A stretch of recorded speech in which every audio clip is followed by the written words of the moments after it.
Salut les Wargamers, c'est Ivy de French Websio, votre chaîne de Dota Tuto et live peinture. Aujourd'hui, je suis en compagnie de Etchi pour la lecture et l'analyse d'une nouvelle faction pour Warhammer 40 000, la Ligue des Votann. On est dans ce que c'est faire Game Workshop, c'est-à-dire une boîte avec des figurines à l'intérieur complètement magnifiques. On ne sait pas pour l'instant si ça sera la seule façon pendant un certain temps d'avoir son codex et certaines des figurines de la boîte. Ça, c'est pour le côté négatif. Par contre, on est sur une boîte extraordinaire. Bon, déjà, je suis pas objectif. Le codex décrit ces petits gars comme étant trapus, obstinés et fans de technologie. Autant te dire que j'ai trouvé ma maison. Ouais, pour moi, c'est des gitans. Mais on en reparlera. Ok. En fait, en tout cas, c'est super beau comme produit. On a justement une couverture ici de la Ligue de Votann et à l'intérieur une forme d'écrin où en fait on va avoir la couverture du codex et de l'autre côté une des premières pages aussi du codex avec tout simplement des visages de différentes ligues. En tout cas, c'est une nouvelle faction. Game Workshop l'introduit au niveau de son fluff comme étant des miniers qui sont en train justement d'exploiter les noyaux de la galaxie. Ce sont des clones, c'est-à-dire que justement ils vont tous se ressembler ou quelque chose comme ça. Et derrière, ils sont même plus nombreux que les Tau ou que les Eldar par exemple. Particulier de se dire qu'on découvre entre guillemets une faction de Warhammer 40 000 qui est présente depuis des millénaires, assez nombreux finalement, et que là, paf, ça sort du chapeau. Écoute, c'est particulier, mais en même temps, il n'y avait pas vraiment d'autre façon de le faire. Ils expliquent quand même dans le fleuve qu'ils sont là depuis longtemps et que l'Imperium les connaît. Mais nous, en tant que joueurs, pour les sortir, à un moment, il faut que ça fasse paf et que ça sorte. En tout cas, c'est intéressant, t'as dit que l'Imperium les connaît. On est sur une faction qui n'a pas le mot-clé Imperium. Et ça, c'est intéressant. Ça veut aussi dire que tant qu'on n'a pas plus de sorties, on va jouer à 575 points, qui est le format qu'il y a dans la boîte de base. Ça va nous permettre de voir plein de mécanismes qu'on va après un peu parler justement de cette nouvelle armée, des nouveaux mécanismes qu'il va y avoir autour. C'est assez frais. Il y a quelques petites doléances quand même, notamment au niveau du charisme de l'armée, sans pour autant parler justement de la fraîcheur de ses règles ou pas, d'ailleurs. Mais en tout cas, ça fait plaisir d'avoir de la nouveauté sur Warhammer 40 000. On a eu avec l'été justement un faux plat. Ensuite, il y a la sortie des démons qui apportent énormément de mécanismes de règles qui vont être super cool. Et là, une nouvelle faction, c'est quand même très bien pour finir l'année. On va donc être sur des figurines de petite taille. Et honnêtement, encore une fois, Game Workshop, c'est les meilleurs pour faire des figurines. On est sur des figurines qui vont être assez trapus, c'est donc des nains de l'espace, même s'il faut pas le dire. Mais comme ils sont aussi très larges, on n'a pas l'impression, en fait, justement, de jouer des nains. Et quand on les met à côté d'un Space Marine, le Space Marine va lui mettre une petite tête, mais en tout cas, en termes de peinture et de modélisme, ça va être ultra accessible. Ils sont clairement pas ridicules, effectivement. Ce que j'ai pensé de l'armée, visuellement, moi, elle me séduit beaucoup, et pourtant, je déteste les nains, surtout à Battle, AOS, 9e Age, tout ça, j'ai aucune attirance pour les nains. Et là, oui, parce que les designs sont cool. Je trouve leurs armures, c'est les armures les plus futuristes qu'on a dans l'univers, plus encore que les Tau, plus que les Space Marines. Je trouve qu'ils ont un côté très cyberpunk que je trouve excellent. Et en même temps, un côté très Akira Toriyama avec les véhicules, les motos tout en arrondi. Ça fait très Dragon Ball, j'adore. Et ce qui m'a vraiment séduit pour de bon, c'est la Fortress Mobile Hécaton, le véhicule qu'on vient de découvrir. Donc cette énorme caravane, c'est pour ça que j'appelle ça des gitans. C'est une espèce de, à la fois une caravane, à la fois un bombardier de la Seconde Guerre mondiale avec des tourelles partout, et à la fois le château ambulant dans un film Ghibli. C'est une tuerie, je les trouve vraiment visuellement au top. Ça me donne très envie d'en faire. En tout cas, déjà, au niveau du gameplay, ça va être assez intéressant. On est sur des figurines qui coûtent pas très cher en points, donc on va être sur une armée qui va coûter un petit peu cher en euros, qui au niveau de son échelle de puissance, pour l'instant, sonne comme étant relativement forte, avec des règles assez intéressantes. L'apparition déjà de deux nouveautés. La première, c'est d'avoir des armes à faisceau, des armes à beam en anglais, qui fait qu'on va tirer sur une unité derrière et que les unités qui sont sur le passage justement de ce tir, à partir du moment où on va toucher la cible, subiront des touches de la même arme sans pour autant avoir de diminution de force, de dégâts et ainsi de suite. Donc nouveau mécanisme qui va apprendre à jouer et surtout à jouer contre, sur le fait de se dire attends, j'essaye de pas faire des lignes avec mes unités, ça c'est quand même assez intéressant. On en reparlera tout à l'heure, mais bien évidemment il n'y a pas la possibilité de tuer les personnages qui sont protégés avec attention messire et ainsi de suite. Et aussi autre nouveauté, alors moi je vais vous le présenter de façon carrément plus cool que Games, c'est cette notion en fait de point de rancune, puisque sur les unités ennemies on va être capable de mettre un certain nombre justement de tokens de rancune qui vont être donnés au niveau du libre, et plus on va en avoir, plus on va blesser facilement à la touche avec cette armée-là. C'est vraiment les mécanismes qui vont créer l'ADN de cette armée, plus des personnages qui vont être ultra burnés, c'est normal, c'est du nain avec un gros marteau, c'est vraiment ce qu'on aime en fait. Un très gros marteau, on parle d'un très très gros marteau. On parle d'un marteau qui, si les planètes s'alignent, peut faire 30 BM. Là, voilà. Ça paraît con, mais non, ça arrivera jamais, mais mathématiquement, si possible. En tout cas, c'est super cool. On est sur des armures, comme tu l'as dit, énergétiques, qui vont avoir des runes un petit peu sur elles, un petit peu ce qu'avaient les Space Wolves version viking, sauf que là, c'est des personnages trapus et obstinés. Mais ils font plus vikings que les Space Wolves, même, je trouve, au final. Ils sont très bien réussis. Et enfin, pour clôturer sur cette intro, on va le dire, toutes les unités sont jouables, ça Ouais. c'est génial, il n'y a pas d'unité poubelle, toutes les ligues sont jouables et en fait vous offrent une optique de jeu particulière, et même si finalement on est sur un codex qui pour l'instant n'a pas beaucoup d'entrées, eh ben on va être capable de quasiment prendre toutes les entrées x3 et de faire des listes à thème, et à chaque fois on y trouvera un sens et du plaisir. Ouais, j'ai été moi très très impressionné parce que dans tout codex, il y a toujours des unités qui sont pas injouables, mais qui sont trop en dessous par rapport à d'autres. Là, c'est vraiment pas le cas. Il y a pas beaucoup d'entrées, mais il y en a quand même un certain nombre, et elles sont toutes intéressantes, elles sont toutes jouables, et surtout elles ont toutes le chapitre avec lesquels ça marche mieux, elles ont toutes des stratagèmes pour les faire fonctionner mieux, donc en fait on a vraiment envie de tout essayer, exactement comme tu le dis, et ça c'est super intéressant, super rare, et c'est cool parce qu'avec le peu d'entrées qu'il y a, on s'attendait du coup à être très vite coincé, mais en fait il va y avoir beaucoup de rejouabilité, et c'est vraiment très intéressant. On rentre maintenant dans le dur du codex avec les règles, les aptitudes de détachement. Comme d'habitude, soit pour un détachement mono mot-clé, Votann, ou en tout cas ligue, c'est-à-dire l'équivalent des chapitres pour ces petits gars-là. Et après, si on a une armée mono Votann, on aura encore plus de règles et vous allez voir, ça se stack, c'est très fort. On peut le comparer avec de l'ADMEC où finalement, on voit des règles qui paraissent fortes, mais mis bout à bout, il y a moyen de créer quand même les combos de la mort. Ah oui, il y a tout ce qu'il faut. Ma première liste, c'est vraiment une accumulation de plein de règles qui existent déjà ailleurs. En fait, ils ont pris le meilleur de ce qu'il y a dans tous les codex, ils l'ont mis dans un seul codex, tu sais, Pineapple, Apple, et boum. Et c'est très ça. Et tout ça sur 1m20. En tout cas, les premières règles, c'est le fait que dans un détachement, on ne peut avoir qu'un seul cal, c'est-à-dire un seul personnage qui a le mot-clé cal. Ensuite, c'est le fait de pouvoir par détachement, comme je l'expliquais, choisir des ligues. Et enfin, troisième règle, et elle va être très forte, c'est pas seulement que les unités qui sont de type troupe sont super OP, c'est que là, c'est la seule troupe, plus l'unité de moto en attaque rapide. Comment elle s'appelle l'unité troupe? Parce que depuis tout à l'heure, il évite de le dire. C'est vrai qu'en fait, il y a eu plusieurs cuts. C'est les guerriers Atre Cogs ainsi que les pionniers Ern Cogs. Ouais, c'est imprononçable ce codex. Ça, les coques.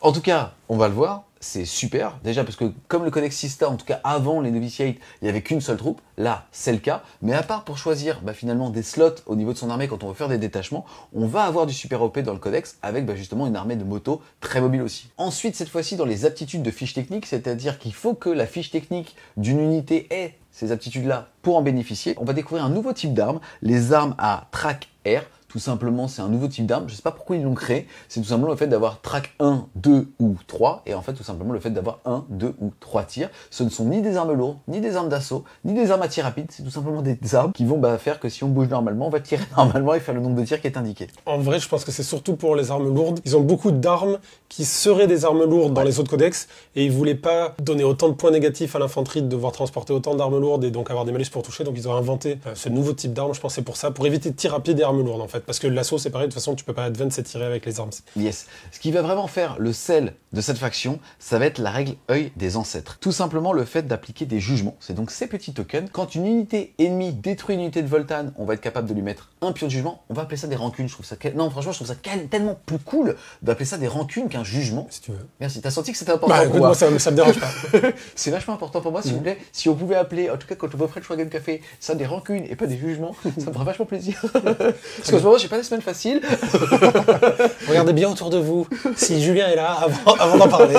Donc plus sérieusement, quand une unité ennemie détruit une unité Votann, alors on va lui mettre un petit token. Ensuite, deuxième façon de mettre un petit token de rancune, c'est si l'unité fait une action, que ce soit une action normale ou une action psychique, pas forcément à côté d'un objectif. Et la dernière, c'est à la fin de chaque tour adverse, vous pouvez choisir une unité ennemie à portée d'un pion objectif, et alors lui appliquer un petit pion rancune.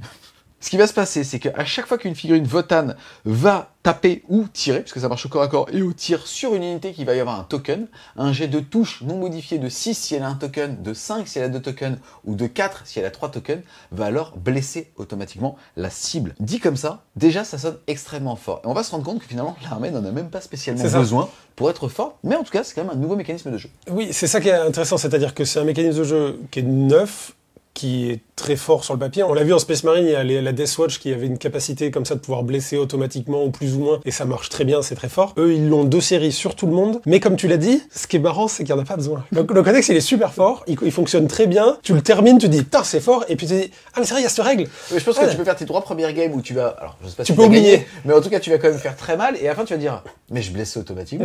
Mais j'avais des points de rancune à mettre. Et je pense T'as pas des points de jugement. Eh ben, je prenais pour toi. C'est un cadeau. Donc franchement, super cool. Ensuite, on redécouvre la règle faisceau, cette fois-ci avec un petit schéma qui prouve que tout simplement, à partir du moment où on va prendre pour cible une unité, on va prendre le point le plus proche, une ligne droite avec le point le plus proche de cette unité ou de son bout de coque et faire une ligne avec son tireur. Et toutes les unités qui sont traversées à partir du moment où le tir initial touche, alors subiront elles-mêmes une touche de la même force, de la même PA et du même damage. Ça aussi, c'est très fort. On va avoir des optiques dans lesquelles on va être capable de faire quand même pas mal justement d'armes à faisceau, et surtout avec des touches auto, avec des bonus à la touche. Donc vraiment quelque chose qui va synergiser autour de ces mécanismes de jeu, même si, et c'est encore une fois la force de ce codex, comme tout est plutôt fort, ou en tout cas, ça veut pas dire que le codex est très fort, mais ça veut dire qu'il n'y a pas d'unité poubelle, ou en tout cas de règles poubelle. Ça veut juste dire qu'il va y avoir 1 milliard de gameplay, et ça c'est super cool. Cette mécanique là des armes à faisceau, pour moi, c'est une mécanique à part entière, autant que les points de rancune. En fait, c'est tellement nouveau et tellement frais qu'il va falloir s'entraîner et s'habituer pour comprendre comment ça fonctionne et mesurer à quel point ça fonctionne bien. De la même façon que les points de rancune, la première lecture du codex, tu lis presque sans parce que tu sais pas exactement comment ça va fonctionner. Ça fait partie de ces codex que plus tu les explores, plus tu joues avec, plus tu t'entraînes, plus tu découvres de nouvelles choses et donc ils sont forcément assez riches et ça c'est une très bonne qualité. En autre règle, on va avoir la progression stable. Tout simplement, cette unité peut ignorer certains ou tous les modificateurs à sa caractéristique de mouvement ou certains ou tous les modificateurs à ses jets d'advance ou de charge. Fini les grenades taux ou les grenades cristaux qui font moins 2 à la charge ou de passer par rapport à une forêt et ainsi de suite. C'est quand même très très appréciable. Ça fait mal, quoi. Et en plus, à chaque fois que cette unité advance, ne fait pas de jet pour l'advance, à la place, jusqu'à la fin de la phase, ajouter 3 pouces à la caractéristique de mouvement de chaque figurine de cette unité ou ajouter 6 pouces si elle a le mot-clé accéléré. En accéléré, on va avoir les choix de transport. Alors, il n'y a pas de rôle tactique transport assigné dans ce codex. C'est soit des attaques rapides, soit un soutien. Et alors, justement, aussi avec ce mot-clé, on va avoir les motos. Exactement. Donc, des unités qui vont quand même bouger de façon assez stable. Et c'est appréciable. En fait, cette armée pourrait être, comme tout le monde bouge de 5 parce que c'est des tout petites personnes, ce serait très pénalisant de devoir dépendre toujours d'un D6 parce qu'à chaque fois que tu fais 1 ou 2, tu bouges pas. Ensuite, en autre règle qui va être cette fois-ci très forte, c'est l'armure spatiale. C'est à beau être une armure, il faut savoir que quasi l'intégralité des entrées, à part les serviteurs, vont l'avoir. Là, c'est tout simplement, à chaque attaque contre cette unité, l'adversaire ne peut pas relancer le jet de blessure, ni relancer le jet de dégâts. Et en plus de ça, à chaque attaque allouée à une figurine de cette unité, la caractéristique de pénétration d'armure est réduite de 1. C'est une armure du mépris avant l'heure pour ces petits gars. Et une armure du mépris avec un salamander à l'intérieur aussi. Oui. C'est la totale. C'est fort, hein. C'est super fort et c'est ça que je veux dire par le fait que c'est un agglomérat de plusieurs codex, notamment avec la règle suivante, qui me fait mal à mon petit cœur de taupe. Yes, là pour le coup, ça sera vraiment pas pour tout le codex, ça va être, je crois, 3 ou 4 armes qui vont avoir la règle Magma Rail. C'est tout simplement des railguns qui fait qu'on ne pourra pas faire de jet de sauvegarde invulnérable contre. Et en plus de ça, si jamais pour blesser, on avait fait un jet non modifié de 6, alors l'excédent de dégâts qui aura détruit la cible partira sur la figurine voisine de la même unité. Exactement, c'est ce qu'aurait dû être le Raygun. On a fait le tour des règles de détachement, des règles d'armée, des aptitudes qui vont être présentes sur les datasheets. On va maintenant passer aux ligues. Tout comme les Space Marines ont leur chapitre, les Space Marines du Chaos ont leur légion, les Tau ont leur 7. Et les Votann vont eux avoir leur ligue. On se rappelle qu'on est dans l'ère de Nephilim, donc quoi qu'il arrive, on va bénéficier de l'intégralité des règles, puisque de toute façon en matchplay, on est obligé de jouer qu'avec un seul mot-clé de faction. En tout cas, la première, ça va être la ligue majeure turienne, c'est notamment celle du personnage Uthar qui est dans la boîte de base, qu'on pourra aussi réutiliser comme un Karl de base, c'est-à-dire un gros ton. Là pour le coup ça va être impitoyable efficacité. Les figurines ayant cette coutume, et on parle du fait que tout le codex a la coutume, sauf les serviteurs, ça sera tout simplement que les figurines vont compter comme 2 au niveau des objectifs, et si celle-ci a 10 PV ou plus, sous-entendu il n'y a qu'une figurine pour laquelle ça marche, ça va être la giga caravane de tout à l'heure, La grosse caravane. Alors elle comptera pour 5. Faut donc imaginer que une escouade de 10 gars de base qui est objectif sécurisé compte pour 20 avec cette ligue. On le verra aussi tout à l'heure. Une escouade de 20 compte pour 40. Exact, c'est vrai, puisqu'on peut les jouer de 10 à 20. Et ce qui est aussi sympa, c'est qu'on peut les jouer par 10, les scinder en 2 dans des transports, et ça fait que pour pas cher du tout, parce que pour 55 points, on va littéralement avoir 2 fois 5 mecs dans des petits transports qui vont compter chacun pour 10 pour justement prendre des objectifs. Ouais, ça c'est super utile en V9. Exactement. Ensuite, on va avoir qu'à chaque fois qu'une unité est choisie pour tirer ou combattre, on va pouvoir relancer un jet de touche ou un jet de blessure quand on attaque quelque chose. C'est marrant parce que du coup, tout le codex est Salamanders, et eux ils sont Salamanders d'avant aussi, en plus.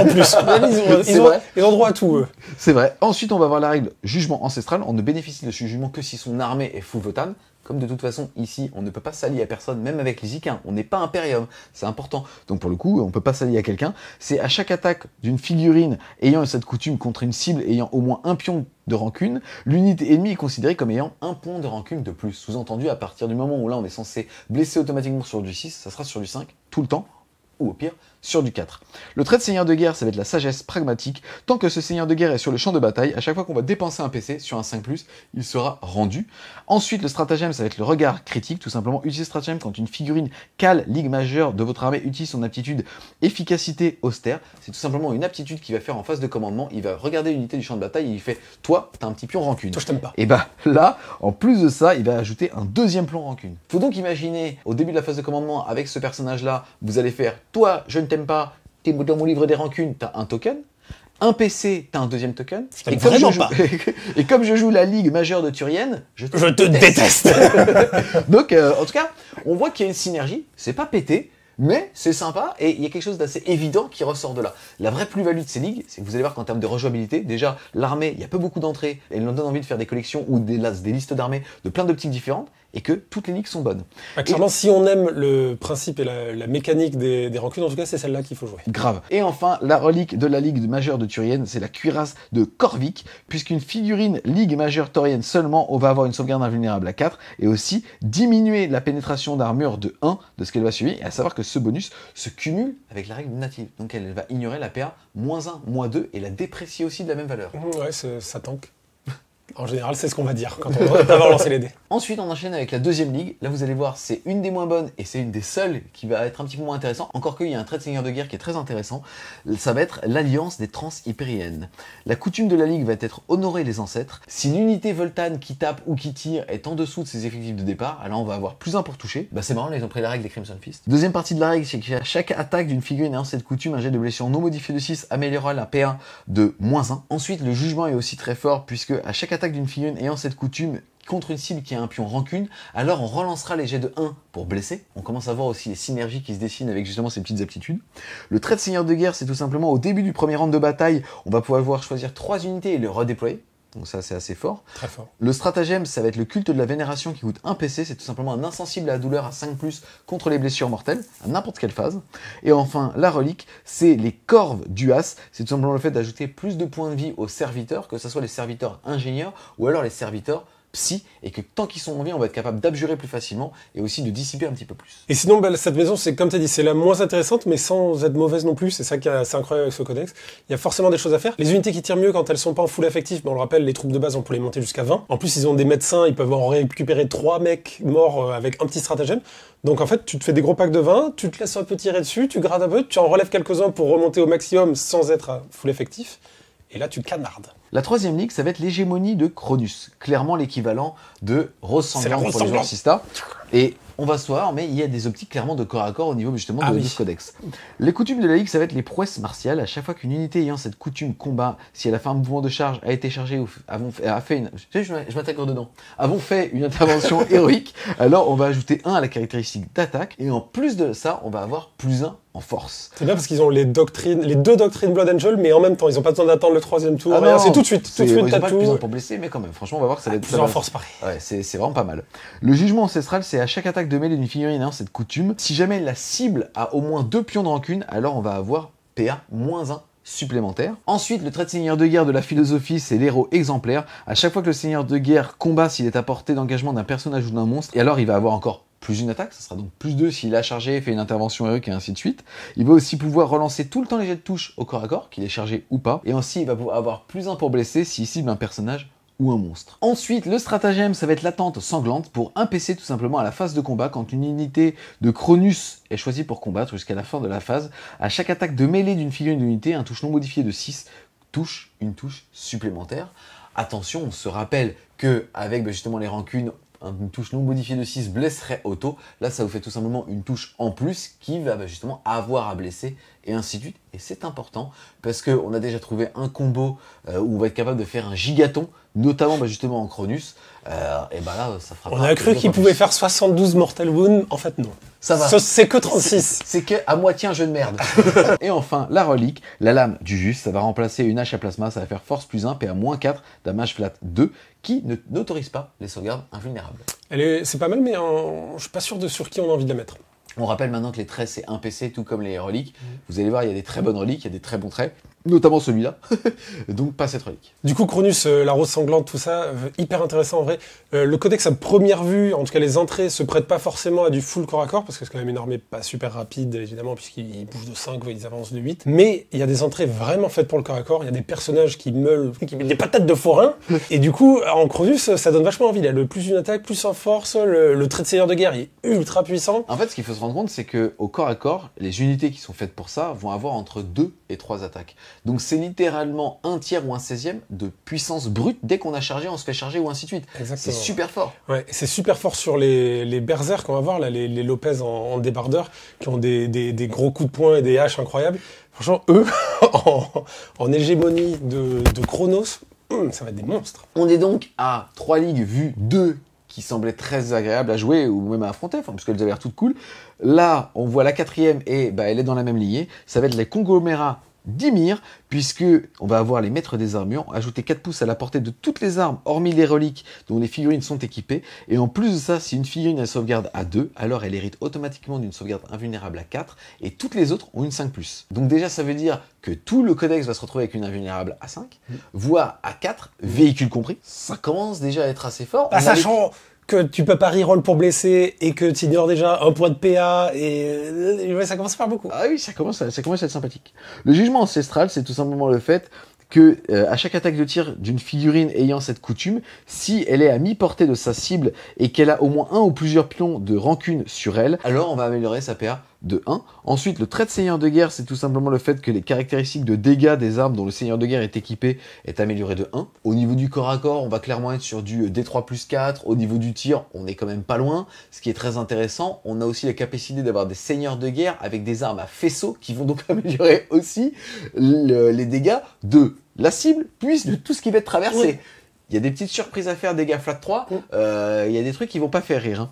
Ensuite, on va avoir le stratagème décharge à faisceau pulsé. Pour un PC, on va utiliser ce stratagème à la phase de tir quand une unité de son armée est choisie pour tirer. Choisissez une figurine de l'unité, puis choisissez une arme à faisceau dont elle est équipée jusqu'à la fin de la phase. À chaque fois qu'une touche est causée avec l'arme choisie, la cible subit une blessure mortelle en plus dégâts normaux.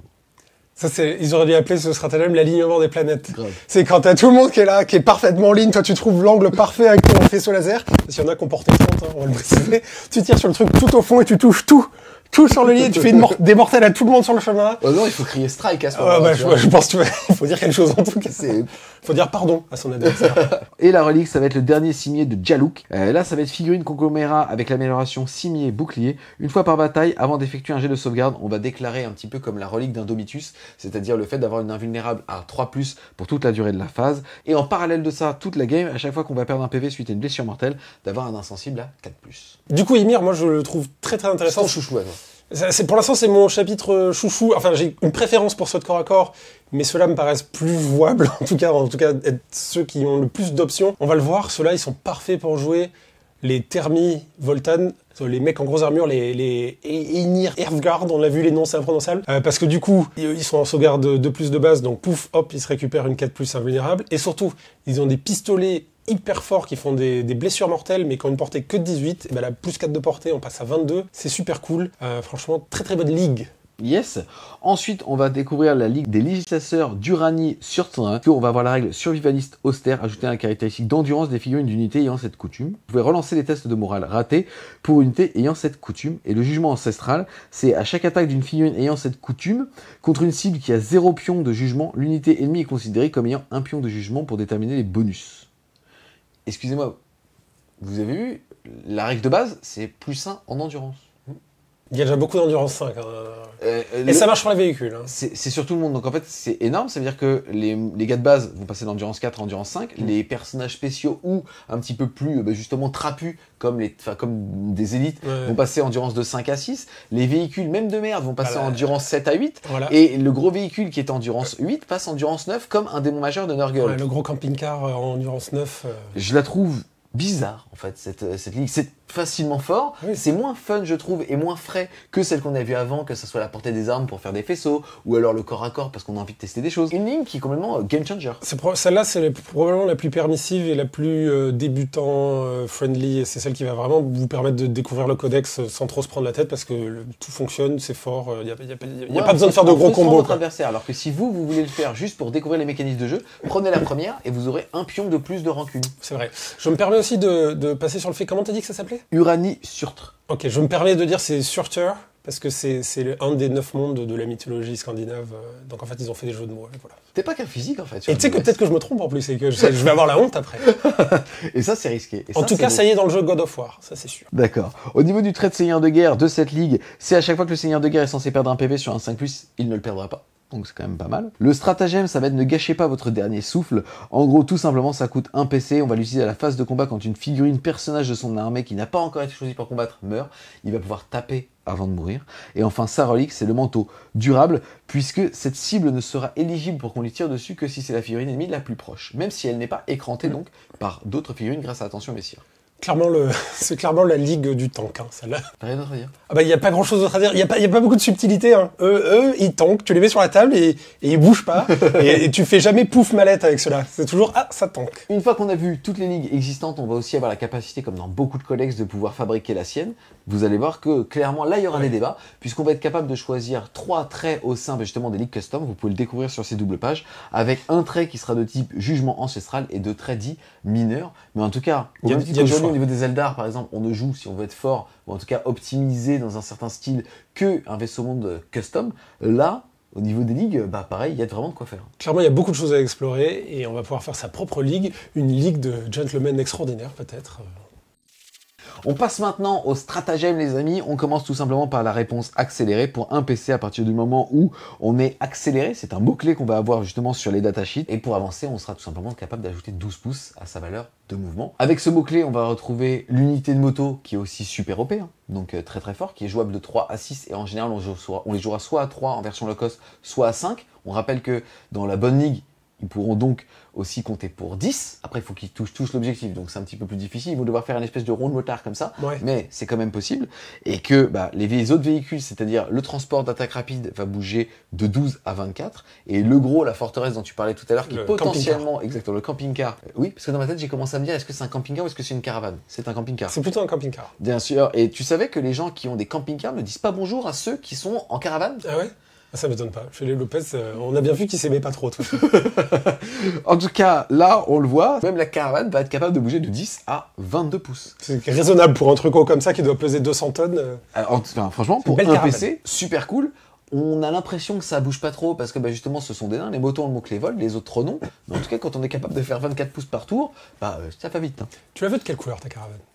Moi, j'ai déjà trouvé mon schéma de couleur parce que c'est une armée qu'on va faire au studio. Et les lumières que vous voyez ici sont pas anodines puisque ça sera tout simplement jade et orange. Ensuite, on va avoir Sentence ancestrale pour un petit PC. Tout simplement quand une unité Votan tire, encore une fois, véhicule, n'importe quoi, et qu'elle tire sur une unité qui a au moins un token de rancune, c'est full relance des touches. Voilà.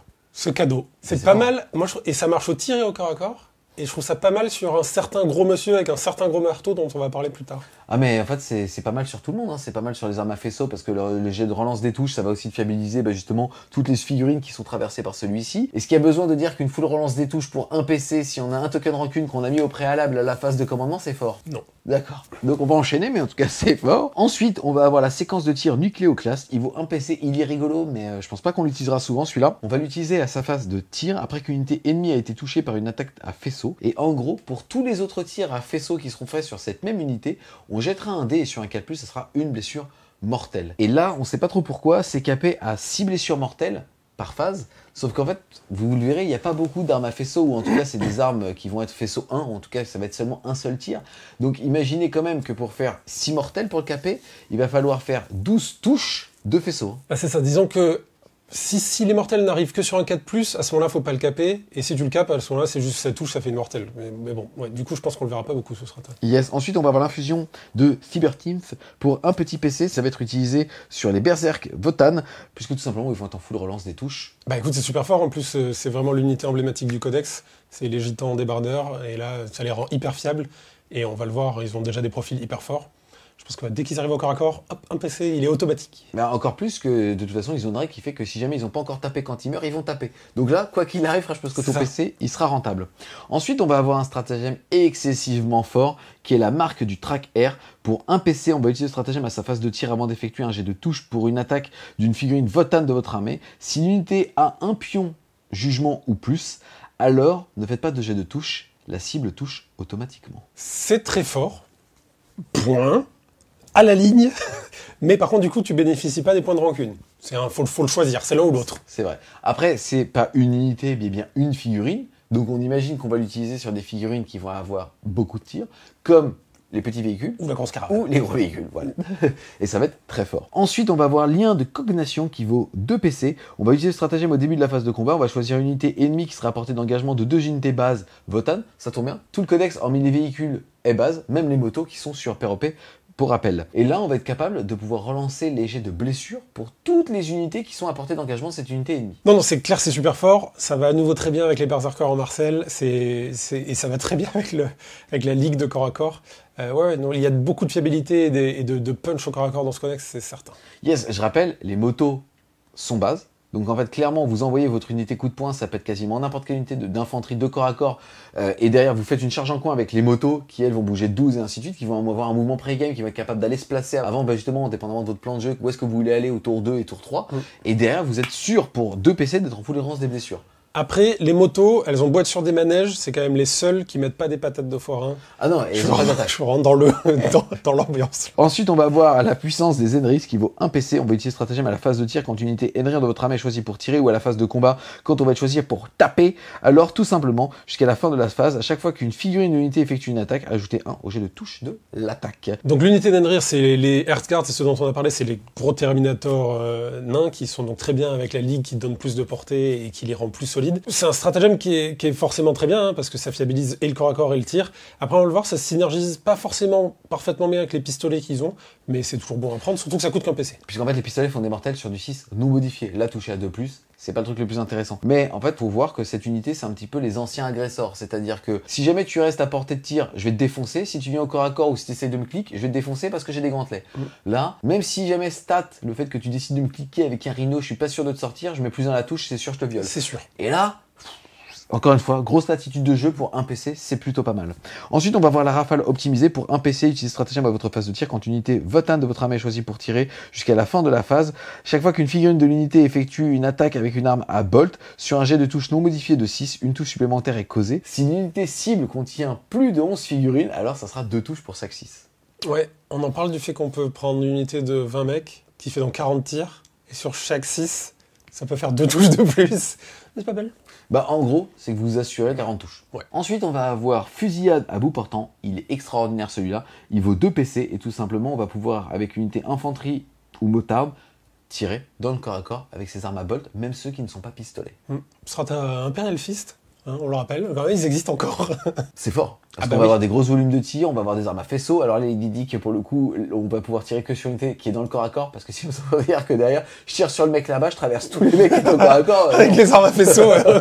Mais c'est vachement intéressant en tout cas que ce soit spécifique, que ce soit les armes à bolt et les armes à faisceau, parce que du coup, on va le voir avec les unités de base, on peut choisir entre une arme à bolt ou une arme ionique. Énorme taux. Et du coup, on se dit que l'autre est mieux, mais il y a plus de stratagèmes disponibles pour l'arme à bolt, c'est super intéressant. C'est très intéressant qu'ils aient justement offert le choix et pas un choix évident. Ensuite, on va voir la réaction de représailles. Celui-là, il est super intéressant. J'adore ça. Il vaut 1 ou 2 PC. On va l'utiliser pendant la phase de tir adverse, après qu'une unité ennemie avec un ou plusieurs pions de jugement ait tiré sur une unité base Votann. On rappelle que quasiment tout est base. Et tout simplement, après avoir fait les tirs de l'unité, on va être capable nous-mêmes de tirer. Mais attention, ça nous privera de tir à sa prochaine phase de tir. Mais c'est quand même très rigolo. Hein.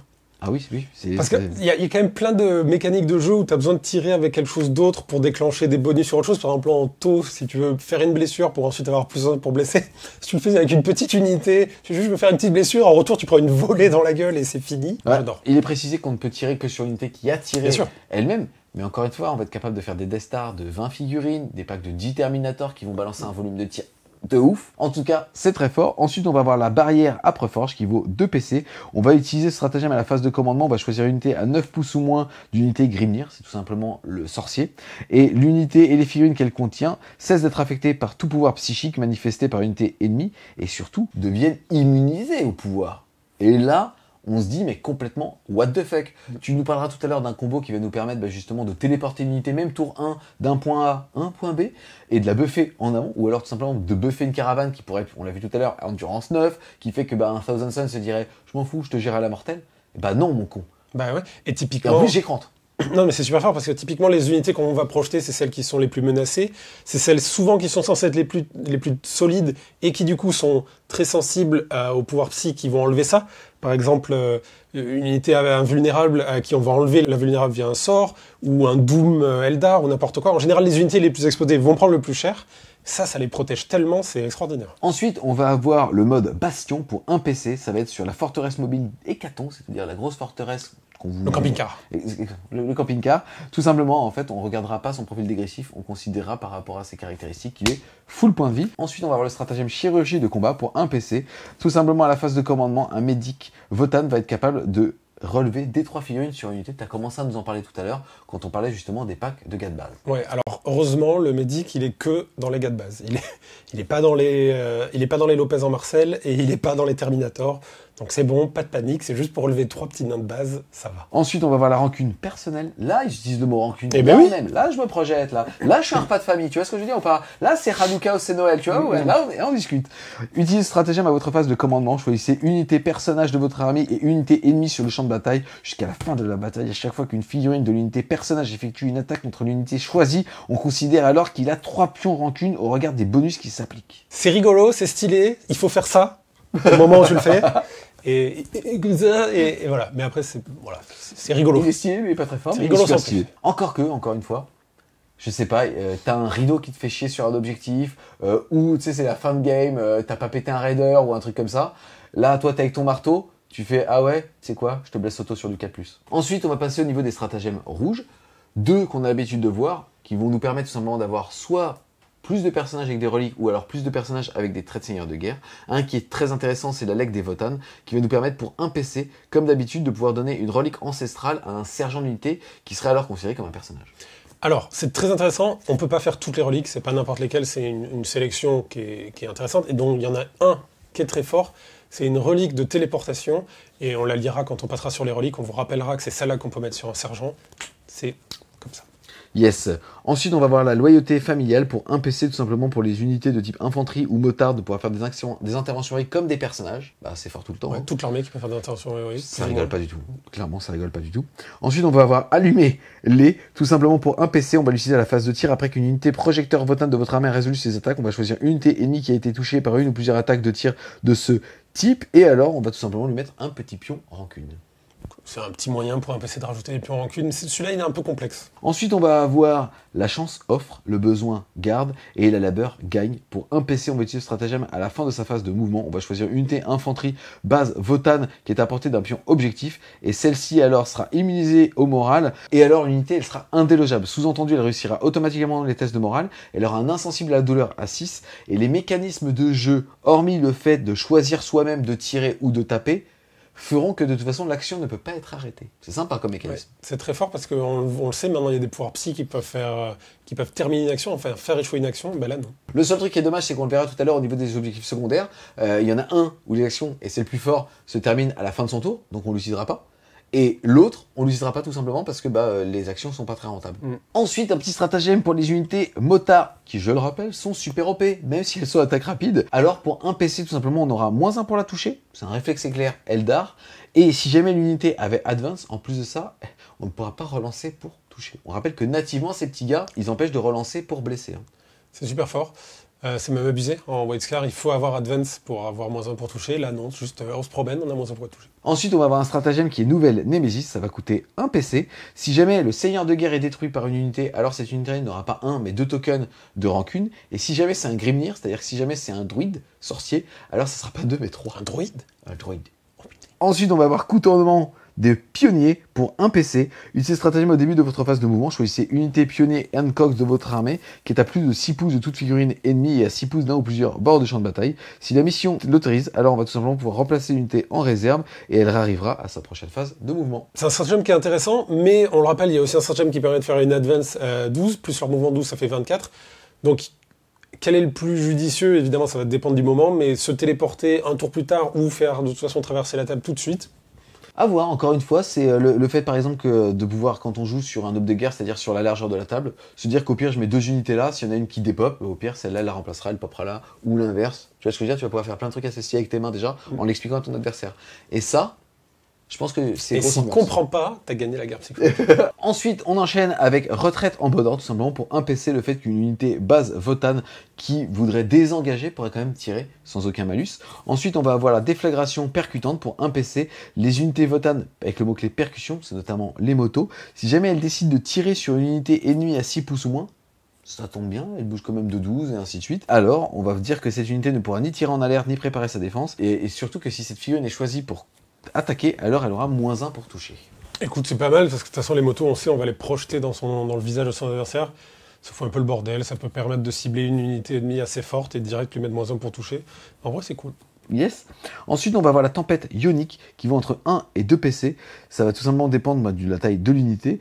Quand une unité Votann de votre armée est choisie pour tirer jusqu'à la fin de la phase, à chaque fois qu'une figurine de l'unité effectue une attaque avec une arme ayant un jet de blessure non modifié de 6, inflige une blessure mortelle, en plus des dégâts normaux. Les armaillons dans une unité de base, c'est force 5, PA -2, dégâts flat 2, 1 par bonhomme. Faut donc imaginer que si jamais derrière on les joue par 20, alors on sera seulement qu'à 240 points l'unité de 20, potentiellement c'est 20 tirs avec en 3 plus reroll. On va être capable de faire du 6 pour faire de la mortelle en plus. Bah du coup, c'est pas mal du tout, c'est assez fort. Après, est-ce que tu en as systématiquement besoin? Parce que comme c'est capé, c'est situationnel, quoi. Yes, et c'est surtout si jamais tu veux maximiser et être sûr de faire tes 6 mortels, parce que je rappelle qu'en général les armaillons c'est 1 tir. Faut en faire, faut faire 36 tirs pour être stable. Ouais, faut être sous full reroll, et c'est à la limite pour vraiment, si tu veux être sûr de tuer un personnage, un truc comme ça, quoi. Ensuite, on va avoir un stratagème pour les Lopez, pour les berserk. Ça va être explosif souterrain. On va l'utiliser à la phase de tir et jusqu'à la fin de la phase. À chaque attaque de tir de l'unité, on va se soustraire 1 au jet de blessure. Et si une touche est causée contre une unité qui n'a pas le mot-clé titanesque ou vol, alors on pourra diviser par 2 sa caractéristique de mouvement. Et aussi, elle ne sera pas éligible pour combattre à moins que toutes les figurines ennemies l'aient fait. C'est pas pratique. Et ça implique surtout de jouer un truc qui coûte cher et qu'on n'a pas envie de jouer dans ces unités de Lopez pour mettre une patate de forain souterraine. Tout ça pour aller taper en premier, alors que de toute façon, si tu meurs, bah, tu tapes quand même. Je suis pas sûr que ce soit très utile. Yes, en tout cas, c'est une des rares sources de Fight Last au niveau du codex. Il y en a une autre. Exactement. C'est pour ça que là, c'est intéressant de le voir. Ensuite, on va avoir le stratagème système de brouillage multibond, puisque c'est un stratagème qu'on va utiliser à n'importe quelle phase. On va choisir une unité de transmission Votann de son armée, puis on va choisir une unité ennemie à 12 pouces ou moins de celle-ci, et elle va perdre ses aptitudes d'aura. Et ça, ce qu'il faut voir, c'est que ce genre de mécanique, c'est en général très dur à utiliser, parce que c'est sur des unités très niches dans son armée, genre en taux, il y a la même chose, mais c'est un enfer, c'est une relique, laisse tomber. Là, les unités communication machin, là, c'est juste un petit upgrade à 5 points que tu as quasiment partout dans ton armée. Et aussi sur des choses qui vont être très tanky. Ouais. Donc les mecs vont littéralement venir s'engluer, taper, et ainsi de suite. Et là, tu pourrais lui dire, bah ouais, mais t'es pas en full reroll. Donc en fait, je suis déjà tanky à la base. Dans ton cul. Ensuite, on va avoir le cimier bouclier surchargé qui va valoir entre 1 et 2 PC dépendamment du nombre de figurines. Et c'est tout simplement un transhuman. C'est 1 PC si on est 5 figurines ou moins, et 2 PC si on est plus de 5. Alors ce bouclier en question, pas tout le monde peut l'avoir. C'est les Terminators et certains personnages principalement. Donc oui, eux aussi, ils ont une transhumaine. Encore une fois, c'est vraiment de la repompe de capacité qui existe déjà dans le jeu. Mais là, c'est pas pour tout le monde. Ce sera vraiment pour des unités assez spécifiques. Ensuite, on va avoir l'avertissement panspectral pour 2 PC, c'est tout simplement un scan de specs, mais pareil, il faut avoir le mot-clé scanner. Que normalement on aura le plus possible, parce que scanner c'est soit gratuit, soit 5 points, et on le verra. C'est une amélioration pour certaines unités, ça permet tout simplement d'ignorer les couverts légers sur tout ce que tu tires. Donc en plus cadeau, une petite interception, celle-là elle est la bienvenue. Ensuite on va avoir le transport de site à site qui vaut 1 ou 2 PC. Tout simplement, on va utiliser ce stratagème au début de la phase de mouvement, on va choisir une unité Votann qui a le mot-clé téléportation. Tu as commencé à nous en parler tout à l'heure au moment des améliorations des reliques. Tu nous as préparé un petit combo. Et en fait, tout simplement, à l'étape de renfort, à une phase de mouvement, on va être capable de replacer cette unité, mais justement à 9 pouces de toute figurine ennemie. À savoir quand même que ça coûte 1 PC si on parle d'un personnage, ou 2 PC si on parle d'une unité normale. Voilà. Et donc oui, effectivement, on va en reparler dès qu'on arrivera sur la relique. C'est super intéressant parce que c'est très bien spécifié dans la règle, c'est-à-dire qu'on récupère son unité en phase de mouvement, elle repart en réserve et elle revient à la phase de réserve du même tour. Donc littéralement, c'est un cristal noir, etc., un voile, machin, il y en a dans plein d'autres armées. C'est une téléportation gratos dans son propre tour. On peut dire 2 PC c'est cher, mais il existe un levier qui va nous permettre justement une fois par game de le faire passer à 0 PC. C'est ce que tu veux dire? Peut-être, on verra. Attention, j'ai une rancune là. On va maintenant vous parler des reliques ancestrales. On va s'occuper des plus fortes, même si elles sont toutes assez intéressantes. On va passer par la forteresse d'Actol. C'est pour une figurine cimier bouclier. Les figurines cimier bouclier, c'est donc une amélioration. C'est sur les personnages, sur les thermis, sur les mecs de base, en gros. Au début de la phase de combat, vous pouvez choisir une unité ennemie à 3 pas du porteur. L'unité n'est pas éligible pour combattre à cette phase, tant que toutes les unités éligibles n'ont pas combattu. Et voilà, c'est là qu'il y a la deuxième source de Fight Last du codex. C'est super fort. À partir du moment où on a des persos qui peuvent l'avoir, ça va permettre de donner un Fight Last, on va dire, à 3 pouces de E. C'est super fort. On va parler maintenant de la plus belle relique du codex. C'est pour les forains, hein, c'est pour mettre des patates, c'est pas pour les stratèges, ok. Ça s'appelle l'Exactor. L'Exactor, ça remplace un marteau très spécifique, le marteau à effet de masse. C'est le marteau, on verra, c'est pour le champion Aimir, donc le champion Terminator. Qui est dans la boîte. Qui est dans la boîte et qui va vous remettre dans la boîte. Donc c'est une arme de mêlée qui est force x2, donc ce sera 10. PA-3, damage D3 plus 3, c'est les mêmes stats que le marteau de base sans relique. Mais par contre, aptitude, à chaque attaque de cette arme, sur un jet de touche non modifié de 6, la cible subit D3 plus 3 blessures mortelles, et la séquence d'attaque prend fin. Yes, honnêtement, moi je tiens à remercier Game Workshop et toi pour justement cette relique.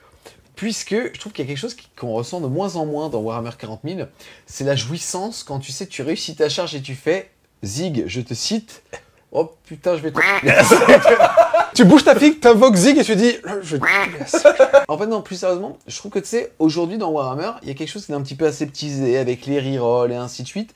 T'as perdu vraiment, tu sais, le buveur de sang qui chargeait avec sa grosse hache, il avait une putain d'attaque de force D et t'attendais le 6. Et au moment où tu jetais le dé, ton adversaire et toi, vous faisiez...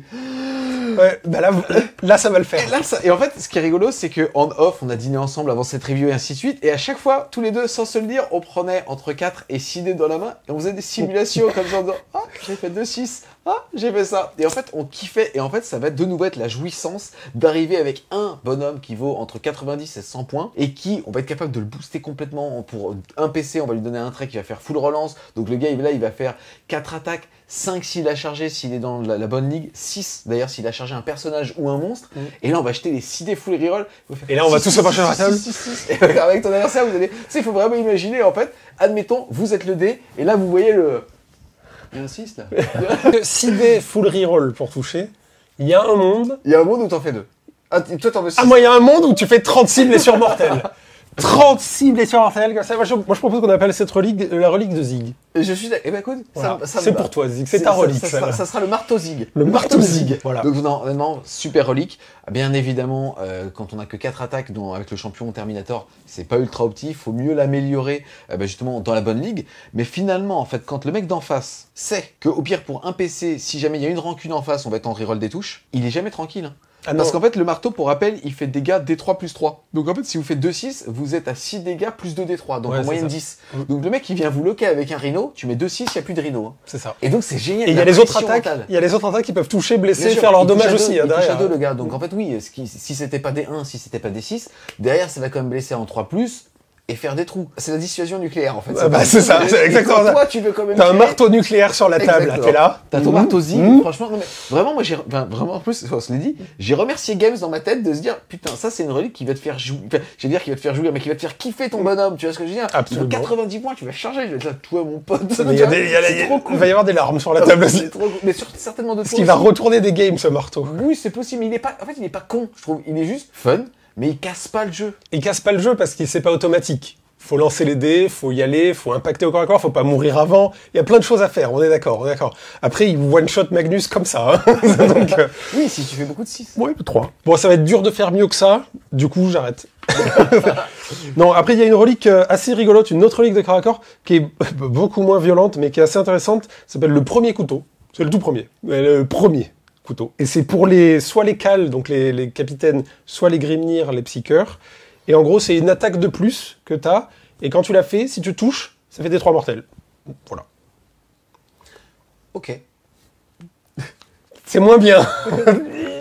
Non, mais en fait, pour le coup, bah, enfin, j'allais dire un petit format, non, parce que finalement, en fait, ça vaut toujours un PC. Maintenant que les reliques sont payantes, est-ce que tu préfères payer un PC pour faire des 3 mortels avec des petits bonhommes? Ou pour le marteau de Zig? Ou pour le marteau de Zig. Après, marteau de Zig veut dire que tu prends ce perso. Aujourd'hui, il est dispo, il n'y a Non, pas mais d'autre achat. il est très bien. Voilà. En plus, il est très bien le perso. Prenez le marteau de Zig. Ensuite, on va passer sur une autre relique extrêmement intéressante. Ça s'appelle le Warp Streak, ou Warp Streak, à savoir, à déterminer. Donc ça fait partie de ces reliques qu'on peut mettre sur un sergent. On n'est pas obligé de mettre sur un personnage. Et c'est ça qui est important.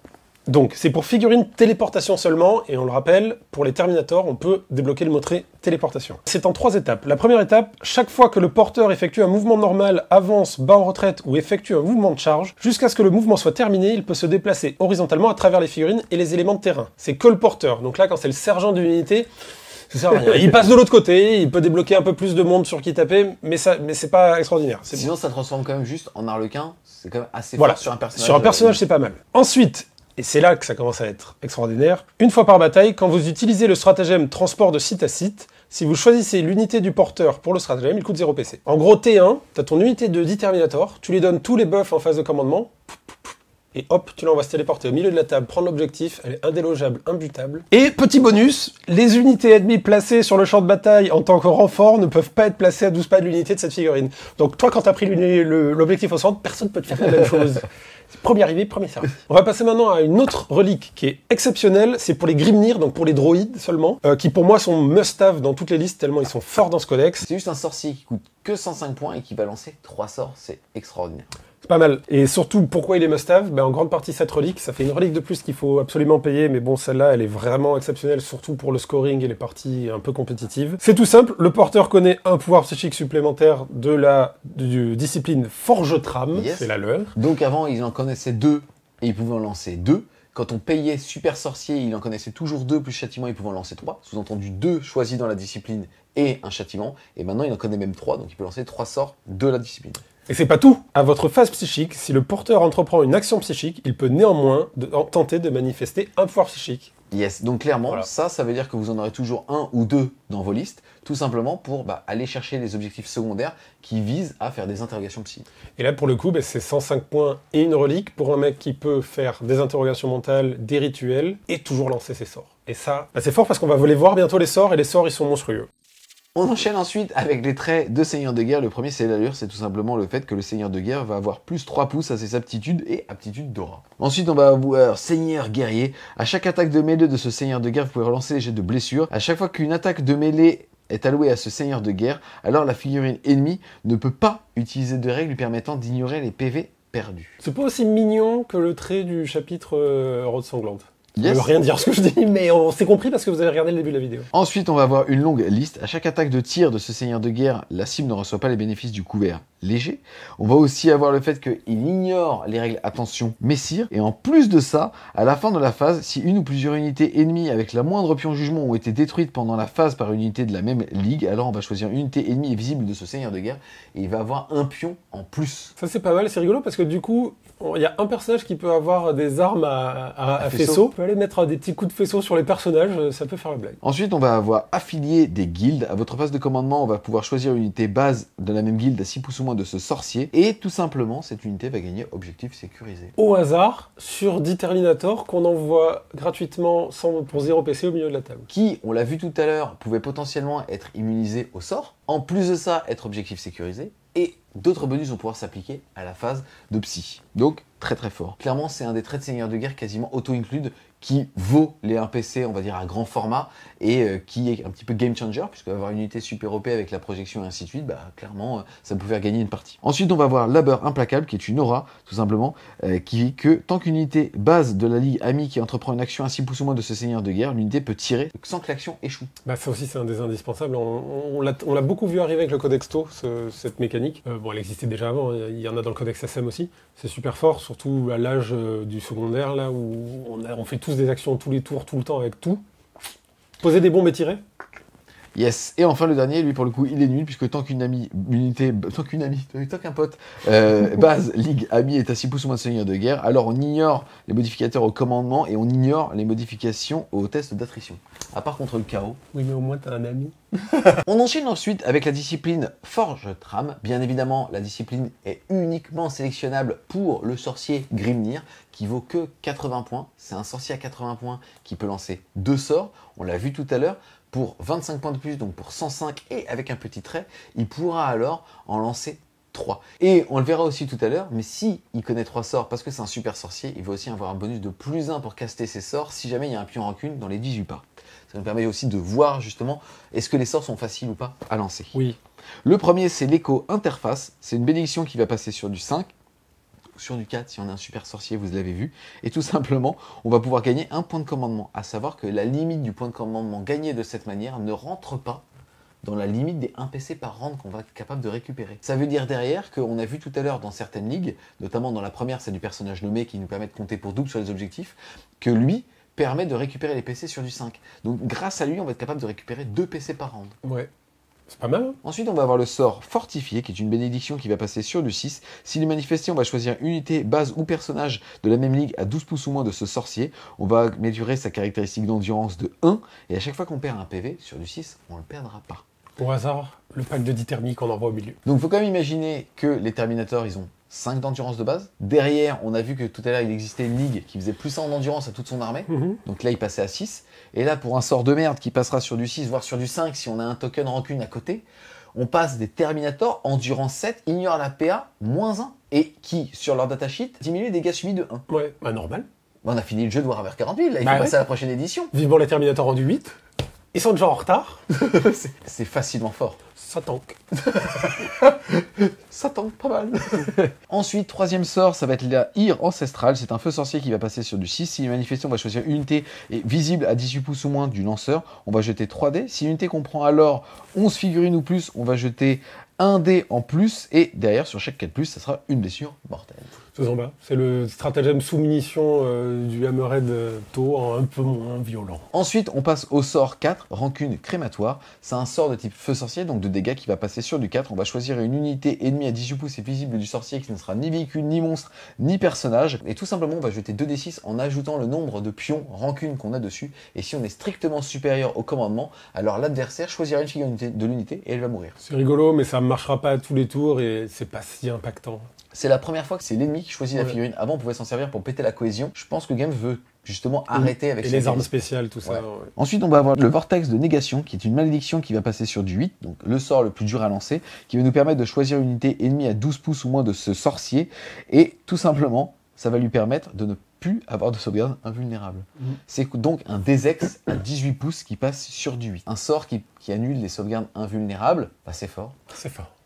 Est-ce qu'il faut expliquer Typiquement, on en connaît 3. Tu les as déjà dit, les 3. C'est celui-là, fabriquer un PC, plus en endurance. Ça tombe bien, 105 points, on connaît 300, on peut en lancer 3. Voilà. Allez, salut. Ensuite, dernier sort, on va voir qu'il est pas mal non plus, même s'il est quand même vraiment plus subtil à utiliser. C'est une malédiction qui va passer sur du 6. Si ça fonctionne, on va choisir une unité ennemie à 18 pouces ou moins du sorcier, on va jeter 3d6. Si on excède la valeur de commandement, l'unité ennemie ne pourra alors pas faire d'action et surtout elle aura moins 1 pour toucher. C'est pas mal, mais on peut en reconnaître que 3, il y en a déjà 3 qui sont trop bien. Grave. Franchement, vous avez vu, c'est une super discipline. Le personnage, il est dingue. Ils l'ont reveal en plus il y a quelques semaines, jours, dépendamment quand est-ce que vous regardez cette vidéo. Elle est trop belle la fille. Moi j'adore la tête alternative avec ses couettes. Ah, moi j'adore celui avec la capuche. Franchement, c'est des figurines iconiques.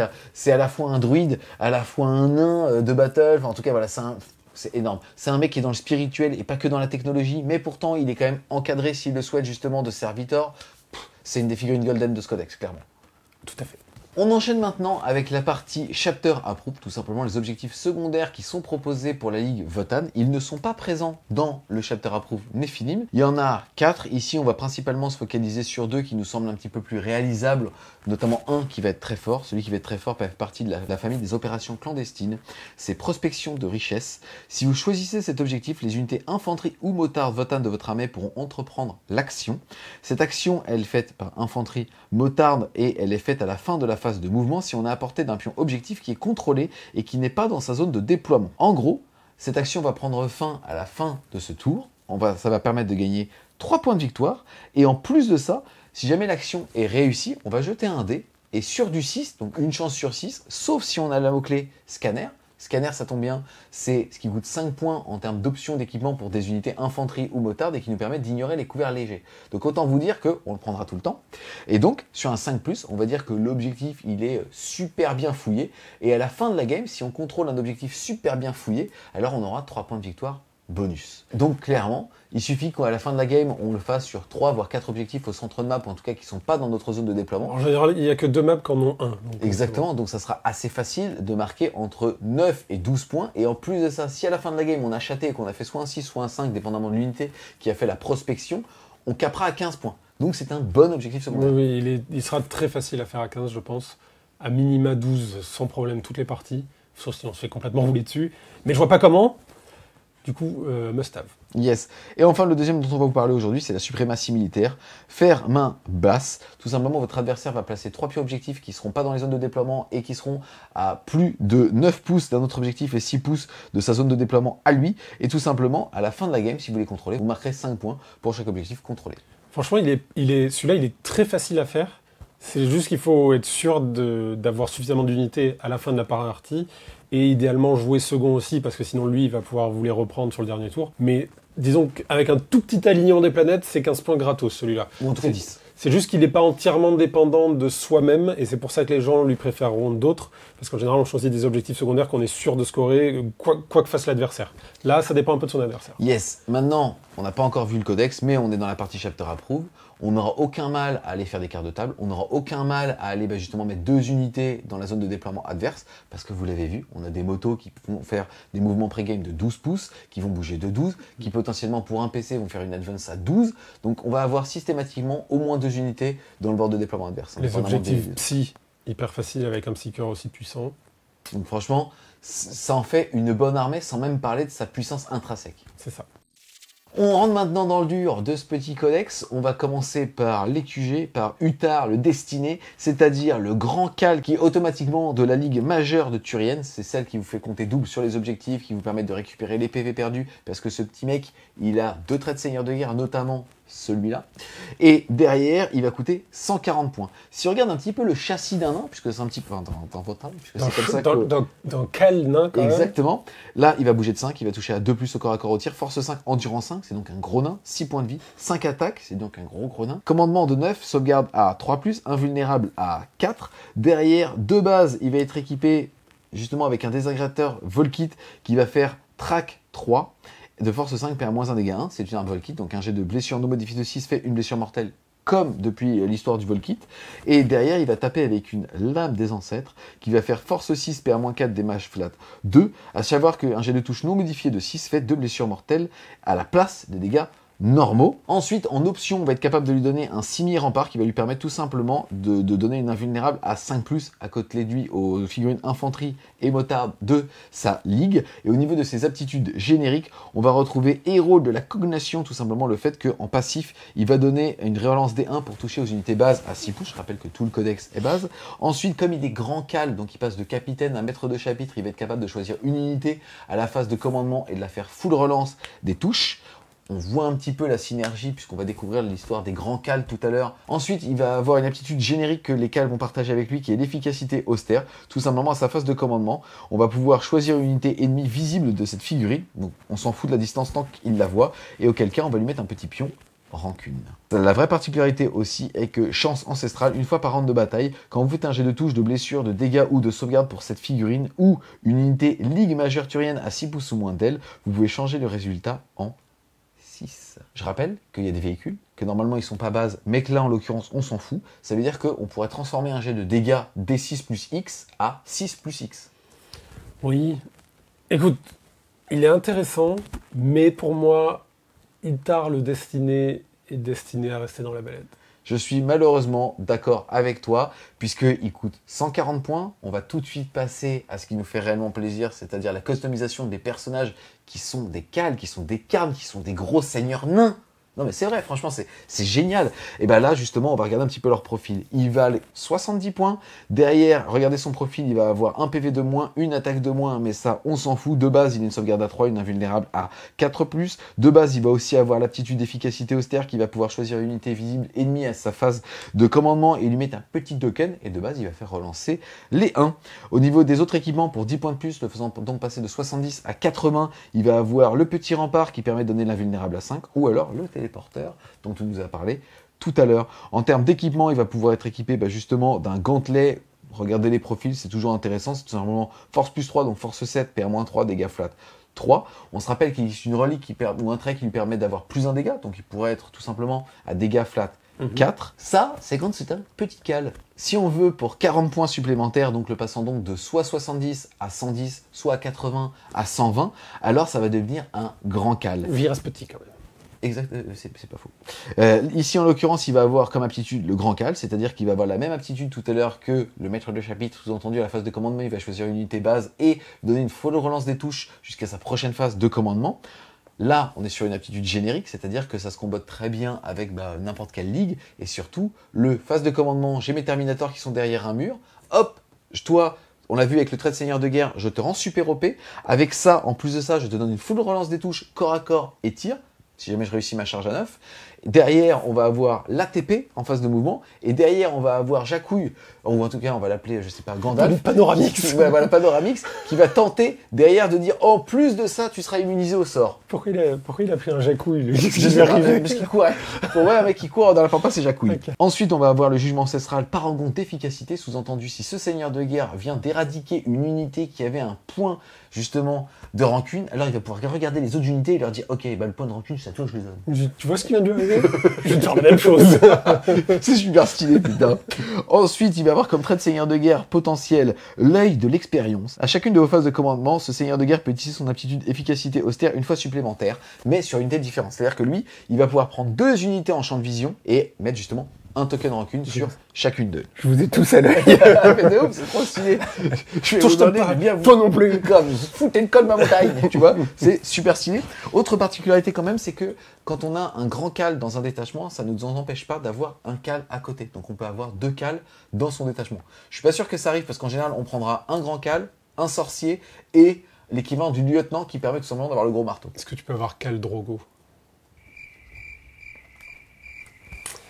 Plus sérieusement, sur les cals, moi je trouve que c'est une unité vachement intéressante, surtout pour les aptitudes qu'elle donne, mais c'est pas le ton absolu de corps à corps, ou en tout cas, ça peut devenir un méga ton de corps à corps, mais il faudrait à ce moment-là la ligue de corps à corps. Dans les autres, pour moi, c'est plus un personnage qui buff, et là où le vrai ton de corps à corps sera plutôt le champion, qu'on va découvrir. Je suis d'accord avec toi, mais en fait, pour moi, toujours rentable, je pense, d'en avoir une. Bien sûr. D'en avoir un. Pas forcément ultra équipé avec trait de seigneur de guerre et ainsi de suite, si ce n'est peut-être le trait de seigneur de guerre pour un PC qui permet d'avoir 2 rancunes en parallèle, mais en tout cas de le passer super cal pour buffer et téléporter ou buffer et partir, c'est intéressant. Ça, c'est certain. En fait, c'est surtout que comme l'intégralité du codex, hormis les véhicules, sont base, ça sera intéressant de se dire, tu sais quoi, 3 motos, je les buff, mon gars. Ça va me faire à peu près entre 20 et 24 tirs de mémoire qui vont être en 3+ reroll. C'est ça. C'est génial. Et en plus, comme on va le voir, il y a une amélioration pour l'infanterie de base, pour les motos, qui fait qu'elle bénéficie des auras des personnages tant qu'elles sont à 24 pas de lui. Yes, c'est l'équivalent d'un datacab, donc c'est vraiment super cool. Ensuite, on va passer à notre chouchou. Déjà, son skin, puis son ADN. C'est le champion Enrir. Il vaut quand même 90 points, donc il est plus cher que le maître de chat. Donc là, si on regarde un petit peu, mouvement de 5, 2+, force 5, endurance 5, 5 points de vie, 4 attaques seulement, mais on a vu que justement dans la bonne ligue, il en gagnait +1 en chargeant et +1 s'il chargeait un personnage ou un monstre. Commandement 9 et une sauvegarde à 2+. Il peut avoir une invulnérable si pour 10 points on lui paye un cimier à onde qui lui permettra de passer sa caractéristique de PV à 6 et d'avoir donc une invulnérable. De base, il va avoir un bouclier belle qui fait qu'il va avoir -1 pour être blessé. Donc quand on a endurance 5, c'est quand même assez pénible en fait d'avoir -1 pour être blessé. En plus de ça, il va diminuer les dégâts subis de 1. Donc c'est vraiment une sacrée trace de frein. Il va avoir Parangon des Zéphyrs qui va lui permettre tout simplement de relancer les jets de blessures pour les unités Atregarde, donc les Terminators à côté de lui. Donc c'est quand même pas dégueulasse. Et en plus de ça, il va avoir accélérateur de masse. En gros, après avoir fait un mouvement de charge, il va jeter un dé. Et si le résultat est supérieur à la caractéristique d'endurance ou est de 6, alors ça sera des 3 blessures mortelles dans la tronche de son adversaire. Dit comme ça a l'air sympa. Clairement, il ressemble un petit peu à Archak Facial au niveau des Space Wolf, mais c'est le candidat parfait, puisqu'en fait, de base, on va l'équiper justement potentiellement d'un marteau FMAS, éligible à la relique dont on a parlé tout à l'heure. Voilà. Et là, ça tape. Et puis même dans le cadre où tu joues en la ligue full corps à corps, tu peux même aller dans l'abus total, en jouer 2, parce qu'il y a d'autres ligues de corps à corps qui fonctionnent et tout. Enfin, pour le coup, c'est un vrai ton. Et surtout, c'est un ton qui englut, parce que une fois qu'il t'a percuté et qu'il t'a défoncé le visage à coups de marteau, bah lui, par contre, on le sort pas facilement. Hein. C'est même pas n'importe quel personnage en retour qui peut le sortir. Genre lui-même ne se sort pas lui-même. En fait, il tank encore plus qu'il ne tape. Ouais. Donc c'est vraiment un personnage pot de colle extrêmement gênant pour ton adversaire. Bien évidemment, au niveau du modélisme, on le met avec le marteau, même si on veut jouer avec la hache, il est tellement beau. Un marteau, un hache. Il faut en jouer, il faut en avoir 2. Arrête, moi les 2, ça sera des marteaux. Ouais. Ensuite, on va avoir Grimnir. Grimnir, tout simplement, alors on dit... Le droïde. En fait, on l'appelle Grimnir, mais c'est un personnage, c'est un Grimnir est équipé, sous-entendu, vous pouvez en avoir plusieurs. C'est donc le sorcier de ce codex. Il ne vaut que 80 points. De base, il est niveau 2. Il connaît châtiment et 2 pouvoirs. Derrière, il va avoir une invulnérable à 4. Déjà, les sorciers à 80 points qui sont niveau 2, qui ont une invulnérable à 4, ça court clairement pas les rues. Hein. Et en plus de ça, c'est une unité de 3. Puisque on va avoir lui, plus ces 2 petits acolytes qui s'appellent des corves. Aujourd'hui, il y a une petite coquille, je pense, qui est que ces corves ne sont pas personnages. C'est-à-dire que pour le coup, en l'état, on peut leur tirer dessus. À mon avis, c'est un trou dans la raquette. C'est aussi fort que Sainte Célestine, c'est aussi fort que Grimaldus, et ainsi de suite. Hein. Mais ça sera certainement clarifié par Game Workshop. Le fait est quand même qu'en plus de tout ça, il va pouvoir aussi, avec ses petits justement serviteurs, ignorer les périls du warp, et aussi tout simplement absorber les blessures, si jamais, je sais pas, il se prend un gros coup de marteau, et ainsi de suite. Aussi, autre chose, tant qu'une unité base de la même ligue ami est à 6 pouces ou moins de lui, alors on va ajouter 1 au test d'attrition pour l'unité ami. Sous-entendu, même en force divisé par 2, ça sera toujours sur un 1 qu'on fuira. Ensuite, on vous a dit qu'il coûtait 80 points, mais en réalité, il va en coûter 105, parce que vous pouvez le passer super Grimnir. Et si c'est le cas, alors tout simplement, il va pouvoir tenter de manifester un sort supplémentaire à chacune de vos phases psychiques, ça sera donc un sorcier de niveau 3. Tout à l'heure, tu nous as aussi parlé justement de la relique qui lui permettait de lancer un sort et de pouvoir tout simplement faire une action. Donc là, aucun intérêt de le payer super sorcier pour ça. Mais il y a quand même un petit effet bonus, c'est Ire des ancêtres, puisque s'il y a une unité ennemie avec un token rancune à 18 pouces ou moins, alors il va avoir +1 pour caster. Le trait de seigneur de guerre aussi que ça va lui débloquer, c'est tout simplement puissance ancestrale, ajouter 6 pouces à la portée de vos pouvoirs psychiques de la discipline Forge Trame manifestée par ce seigneur de guerre. Il est extrêmement fort ce psycheur, il est plus fort que n'importe quel autre psycheur de l'Imperium à vue de nez. Il est must-have, je pense, dans les listes, il apporte tellement de flexibilité. Toi, tu dis que c'est pas la peine de le payer Seigneur Grimnir si c'est pour faire du psy de scoring, mais je suis pas complètement d'accord, parce que par exemple, Rituel, t'as besoin de le faire que 3 fois, donc il te reste 2 tours. Et puis après, il y a... En fait, la différence en points est tellement mineure. C'est ça, et puis ça dépend des situations. Pouvoir lancer 3 sorts, ils sont tous bien. Il y a des fois où c'est plus important que faire son secondaire, donc on peut retarder de 1 voire 2 tours. Yes. Et encore une fois, il est super tanky. Ça reste des unités et tous les abus qu'il y a derrière de 3 figurines qui seront certainement personnages demain après la fac, quoi. Ouais. Donc vraiment, il est super fort. On enchaîne ensuite avec le maître de fer Brokir, qui lui vaut entre guillemets que 80 points. C'est l'équivalent d'un Tech Marine, sauf que là, c'est une unité de 5 bonhommes. Le truc, c'est que seulement lui et son assistant sont des personnages. À voir derrière si les ICOG sont considérés comme tels, ou en tout cas l'empêchent de se faire tirer dessus grâce à la règle Attention Messire. Ça, en tout cas, c'est un point qui devrait être clarifié par Game Workshop. Sa capacité, c'est qu'à sa phase de commandement, on va pouvoir choisir une unité base ou véhicule de la ligue à 9 pouces de cette figurine, et alors elle aura +1 pour toucher. Donc ça, c'est ce qu'on connaît déjà, hein. C'est pour ça, par exemple, que les GK étaient très joués, c'est que ça permet tout simplement de donner +1 pour toucher à un véhicule. Quand là, on va le faire, par exemple, sur le gros choix de soutien, sur la caravane, on va voir que ça rigole 0, parce que le mec sera potentiellement en 2+. Ensuite, autre aptitude, il va avoir la guilde des Brokir, pareil, comme un Tech Marine, la capacité de soigner un véhicule ou un exochâssis en lui rentrant des droits PV perdus précédemment. À ça va s'ajouter au fait que pour chaque ICOG, il va ajouter un PV perdu supplémentaire, donc il a quand même moyen de relever énormément de PV par PV, et aussi justement la capacité de faire une action même s'il a Advance avec ses assistants. Là, on est sur une figurine qui est complètement standard. 80 points, unité de 5, franchement très bonne, surtout si on peut pas la cibler, si demain ils obtiennent tous le mot-clé personnage, ou qu'en tout cas les ICOG ne posent pas de problème. En plus de ça, on va être capable, grâce à l'aptitude le conseil botanique, de pouvoir augmenter son coût en points. Pour 25 points, il va donc coûter 105 points. Et là, vous allez voir, c'est plus du tout la même figurine. C'est assez rare que je dise ça de prime abord, mais je pense qu'il faut le nerf parce qu'il y a une aberration qui est possible, puisque en gros, à partir du moment où on le paye, il va avoir gratuitement plusieurs aptitudes. La première, c'est le maître forge Brokir. Rien d'extraordinaire, une fois par round de bataille, cette figurine est sur le champ de bataille quand vous utilisez un stratagème d'équipement Votann. Si l'unité choisie peut utiliser ce stratagème et une unité ligue à 6 pouces ou moins de ce maître forge, alors on va réduire son coût d'usage de 1 PC. Donc, on a l'habitude de voir les réductions de 1 à 0 PC, par exemple un apothicaire, un super apothicaire qui peut relever des figurines, et ainsi de suite. Ça, c'est ok, c'est fort, mais c'est ok. Ensuite, il va avoir le jugement ancestral. Pour rappel, on applique le jugement ancestral tout le temps, puisqu'en fait, il faut que son armée soit intégralement constituée de Votann, mais ici c'est le cas, puisqu'on est dans l'ère de Nephilim qui nous oblige de toute façon à jouer qu'une seule ligue et un mono codex par rapport à ça. Écoutez bien. À chaque attaque d'une figurine Maître Forge Brokir, sur un jet de blessure non modifié de 6, si la cible de l'attaque a un ou plusieurs pions rancune, l'attaque afflige à la cible un nombre de blessures mortelles légal à la caractéristique de dégâts de l'arme. Et là c'est intéressant, on va regarder, et on se rend compte que ce petit Solupio, il va avoir au tir un tromblon à graviton, qui passe dégâts flat 3 quand on tire sur de la sauvegarde à 3+, donc il va faire déjà 3 tirs de force 5, PA-3, dégâts flat 3. On rappelle que les pions de rancune font que on va blesser automatiquement sur du 6 si on en a un, sur du 5 si on en a 2 et sur du 4 si on en a 3. Ça veut dire que le mec, il va potentiellement faire 3 tirs et sur chaque jet de 4+, alors il va faire 3 BM cash. Puisque les 6 pour toucher blesseront automatiquement, et il est écrit que les blessures sont considérées comme ayant fait un 6 non modifié. Et c'est clairement un problème, puisque là je vous parle de son arme de tir qui est une arme à graviton, il va donc faire 3 tirs de dégâts flat 3, et au corps à corps c'est pareil, il va faire 3 attaques, on se rappelle 4 si on est dans la bonne ligue, qui fait force x2, PA-2, et dégâts flat 3 si la caractéristique de sauvegarde est 3. Donc ça veut dire que le mec, objectivement, sans trop mouiller le maillot, il va être capable de faire quasiment 18 BM par tour. Et clairement, à 80 points, en plus, lui, finalement, il va avoir énormément de PV tampons, parce qu'il y a des ICOG et ses petits assistants qui vont pouvoir prendre les patates à sa place. Il va rester en vie assez longtemps. Et clairement, 80 points, ne serait-ce que pour faire ça, 105 points, pardon, puisqu'il faut en effet le payer Super Brokir, c'est beaucoup trop fort, et pour le coup, ça fait vraiment une forme d'aberration, un petit peu ce qu'on avait sur certaines Witch, Drukhari, qui ont créé énormément de frustration.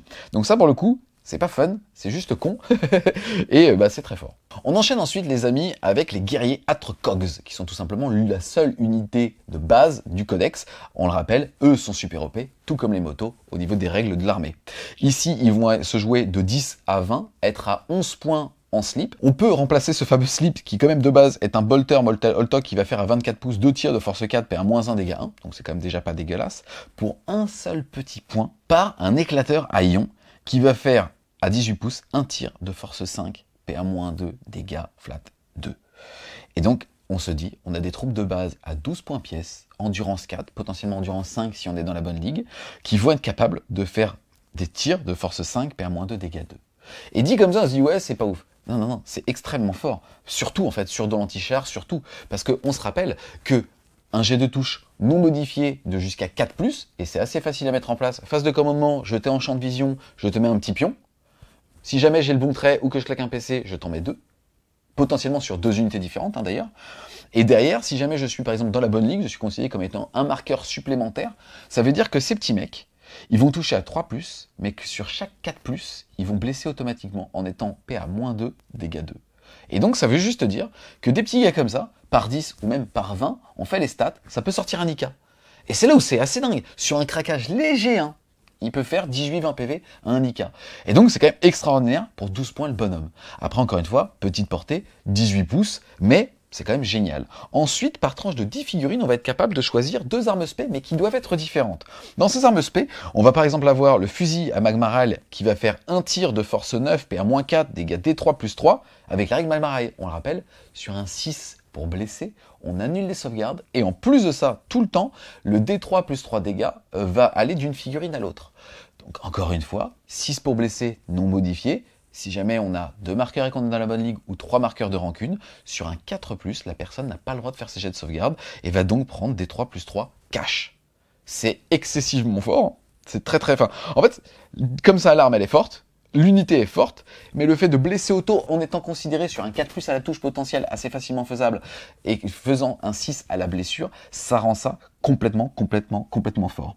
Ensuite, on va aussi pouvoir lui mettre d'autres petites armes, comme par exemple le faisceau à plasma qui va lui permettre à Digiboost de faire un tir en faisceau de force 8, perd-3, dégâts 2. Pourquoi pas? Même chose, pas besoin de blesser. Sur du 4+, ça passe. En plus, on peut avoir un buff de full reroll quand on est à côté d'un grand can, donc c'est quand même très facile de synergiser avec un petit pack comme ça, à 120 points, de pouvoir vraiment se faire plaisir. Autre chose aussi, ils vont être capables, comme pour le reste de l'armée, de pouvoir annuler les sauvegardes de couvert si jamais ils ont un scanner. Ils vont pouvoir aussi être capables d'être considérés à portée d'un can si jamais ils ont une panoplie de transmission. Et là où je trouve qu'il y a un vrai problème d'équilibrage, c'est aussi le Medipack. Le Medic, il coûte seulement 5 points. Il permet d'annuler la première blessure subie par tour et de la passer dégâts 0. Donc c'est simple, en fait, comme vous êtes qu'à 1 PV, bah c'est très simple, quand vous arrêtez une sauvegarde, c'est l'équivalent de 11 points ou 12 points si jamais vous êtes en canyon ionique que vous allez gagner. Donc en fait, dès la première sauvegarde, une fois par tour, c'est déjà 2 fois rentable. Puisqu'encore une fois, la figurine va coûter 12 points, le Medic va en coûter que 5. Très bizarre, hein. Et en plus de ça, ça va vous offrir un stratagème qui va vous permettre de relever D3 figurines pour un PC. Donc, pour 5 points, vous allez sauver théoriquement à chaque tour une figurine à 11 ou 12 points. Et en plus de ça, par tour, si jamais vous n'avez pas été complètement éradiqué, mais vous verrez que ça s'attend quand même relativement bien, et ben vous allez pouvoir relever de 12 à 36 points. Plus la première blessure. Donc en fait, ça veut dire que pour 5 points, vous allez quasiment, si jamais l'unité est ciblée, rentabiliser à chaque fois par pelle de 50 points. Je comprends pas comment est-ce que ça a été équilibré objectivement, parce que habituellement les apothicaires ont un coût en points qui fait qu'on s'interroge sur le fait de relever, je sais pas, ça peut être à l'époque justement des centurions ou ce genre de grosses figurines aujourd'hui en armure gravis. Là, on se posera absolument pas la question. C'est une troupe qui est excessivement forte. Vous allez pouvoir la jouer soit en slip, 11 points pièce, pour avoir justement des petits bolters. Il y a un stratagème avec les bolters qui fait en plus que pour un PC, vous allez sur chaque 6 à la touche non modifiée. Donc là, ça ne marche pas sur les plus 6 à la touche. Pouvoir justement faire une touche supplémentaire. Si l'unité en plus est jouée par 11 ou plus, alors ça sera pas une, mais 2 touches supplémentaires. Donc ça va envoyer énormément. Et en plus de ça, si jamais vous les équipez en ion pour 1 point de plus, donc à 12 points pièce, vous allez avoir un stratagème qui, écoutez bien, sur du 6 pour blesser, fait une blessure mortelle. Et bien c'est très simple. À partir du moment où, comme pour le reste des armes, vous avez 2 marqueurs dans la bonne ligue considérés comme étant un 3 marqueurs ou directement un 3 marqueurs, sur chaque jet de 4+, vous ferez une blessure mortelle avec vos armes ioniques pour un PC. Encore une fois, c'est très fort. Je ne sais pas quoi dire par rapport à tout ça. On est sur des troupes de base qui sont vraiment excellentes. Tout est fort, en fait. Les motos vont être excellentes parce qu'elles sont à 100 points, les 3, et elles vont saturer énormément, être super OP. Eux sont super OP, ils ont peut-être un problème quand même de mobilité et de portée d'armes, mais littéralement, ce que je viens de vous décrire, c'est des combos qui sont évidents. Dès la deuxième lecture, on les voit, on se dit, ouais, c'est pas mal. On les met sur table, et là, on se rend compte que c'est complètement pété. Et voilà, c'est une très bonne troupe, elle est très belle. En plus, on peut mettre des armes spé qui doivent être différentes, donc c'est sympa parce que même en termes de modélisme, on va pas tout le temps voir la même chose. Mais le fait est quand même que là, je viens de vous montrer que juste avec le stratagème DBM quand on applique du ion, ou en tout cas juste le fait d'être dégâts 2 avec des troupes de base qui vont blesser automatiquement sur du 4+ à la touche, donc littéralement 50% de ces tirs seront des blessures, plus les autres touches qu'on va potentiellement faire derrière. C'est extraordinaire à jouer par 10, par 20. Il y a un petit truc en plus, c'est que si on les joue par 10, on peut la splitter en 2 à partir du moment où on a 2 petits transports d'attaque rapide. Donc on peut faire 2 x 5, super OP. Par exemple, 5 mecs avec les 2 armes spé et 5 autres mecs justement pour aller faire un cordon, bloquer l'autre chez lui et ainsi de suite, ou faire une action. C'est juste super comme unité. On passe maintenant sur les élites. Là, on arrive sur ton unité chouchou. Moi, c'est en termes de modélisme que c'est mon unité chouchou. Je préfère les Lopez quand même, mais c'est vrai que ceux-là sur table, c'est eux que je préfère. Ouais. Yes, donc on est sur tout simplement des Terminators. Ça va coûter 35 points pièce en slip. Derrière, ça va être jouable de 5 à 10, ça bouge de 5. Solide le slip, hein. C'est un slip complet. Ensuite, ça touche à 3 au corps à corps, au tir, force 5, endurance 5, donc on est sur du nain d'élite, 2 PV par tête de pipe, 2 attaques par tête de pipe, 3 pour le chef, commandement de 8, 9 pour le chef, sauvegarde à 2. Pas d'invulnérable au niveau de leur profil, mais on se rappelle que dans la bonne ligue, bien évidemment, une figurine qui a une sauvegarde à 2 a automatiquement une invulnérable à 4. Derrière, de base, c'est équipé avec un fusil à plasma et tacarne, sous-entendu à un tir de force 8, perd-4, dégâts flat 2, d'un lance-grenade d'exoscaphandre qui va faire des 6 tirs de force 4, perd-1, dégâts 1, et aussi d'un gantelet à percussion, c'est-à-dire tout simplement force plus 3, donc force 8, perd-2, dégâts 2. On est donc dans la lignée des agresseurs. Si tu fais rien, bah, je te sacoche au tir. Si tu viens de cliquer, je te sacoche au corps à corps. En plus de ça, on va être capable, bah, justement, si on le souhaite, de changer les options, puisqu'on va pouvoir rajouter, alors c'est anecdotique, soit pour 5 points, soit par 10 points, un marteau à percussion qui va faire force x2, PA-2, dégâts flat 3, mais -1 pour être touché, ou alors un gantelet qui va faire force +1, PA-3, dégâts 1, mais une attaque supplémentaire. C'est mignon, mais c'est pas ça qu'on veut entendre, c'est l'autre pistolet. Exactement. Et gratuitement, on va être capable justement de changer le fusil à plasma Etacam, c'est-à-dire sous-entendu celui qui faisait un tir de force 8, PA-4, dégâts flat 2, par un désintégrateur Volkit qui à 18 pouces va faire 3 tirs flat, de force 5, 100 PA, dégâts 1, mais un jet de blessure non modifié de 6 fera une blessure mortelle. Faut donc imaginer que si vous... Fais-moi imaginer, vas-y, ferme les yeux, et là t'en vois 5 qui pop comme ça, qui se téléportent. Mais là tu dis, c'est ça, c'est qu'en fait là t'as juste vu le... Et en fait, l'image est pas claire. Parce que juste derrière, ils arrivent comme ça du ciel, et t'en as 5 autres qui débarquent. Donc t'as une escouade de 10 qui vont faire 30 tirs de force 5, 100 PA, dégâts 1, qui peuvent être en 3+, full relance, parce qu'à la phase de com, ils avaient été buffés par papa. Full relance. Et qui derrière vont faire sur du 6 pour blesser, une blessure mortelle. C'est donc 20 PV en sauvegarde à 2, invulnérable à 4 dans la bonne ligue, ignore la PA -1, feel no pain à 6 grâce à un sort insensible au sortilège, qui est au milieu de la table sur un objectif. Et qui est super OP parce qu'à la phase de com, elle avait été buffée. Et potentiellement, qui sont en train de scanner l'objectif tout en tirant sur tout ce qui bouge. Et qui diminue les dégâts de 1, j'ai oublié de le dire. Ah oui, c'est important. Oui, excusez-moi, il diminue les dégâts de 1. Ils sont chers parce que c'est quand même 350 points, les 10 Terminators. Mais ils les valent, genre sans problème. Ils sont magnifiques. Honnêtement, en plus, la figurine, vraiment, elle est ouf. Elle est trapue, mais elle n'est pas si petite que ça pour un nain. Vous avez, enfin, franchement, c'est vraiment une super unité, aussi bien esthétique que forte. Et derrière, c'est surtout que c'est ultra polyvalent. Et en général, on n'aime pas ce qui est polyvalent. Sauf que là, mec, c'est soit t'essaies de me tirer dessus et tu vas pas me sécher, et tu vas prendre des BM à chaque tour, et au bout d'un moment, je vais me servir de toi comme d'un tremplin pour te charger, et avec mes gantelets, je vais te pulvériser le cul. Je suis vulgaire, excuse-moi. Je vais te pulvériser la nouille. Enfin, c'est fort. Ouais. J'ai rien d'autre à dire si ce n'est que c'est super fort. Et puis imagine, enfin si tu vas aller les choper au corps à corps, sans parler du fait qu'ils tankent et qu'ils te meulent au corps à corps, les mecs, pour un PC, ils font une Overwatch, tous les 6 pour toucher, c'est des mortels. Potentiellement, ils les relancent toujours tous depuis le buff qu'ils ont eu au tour d'avant. Ils sont indélogeables. Ah ouais, non, ils sont très très forts. Honnêtement, liste compétitive 10, 20.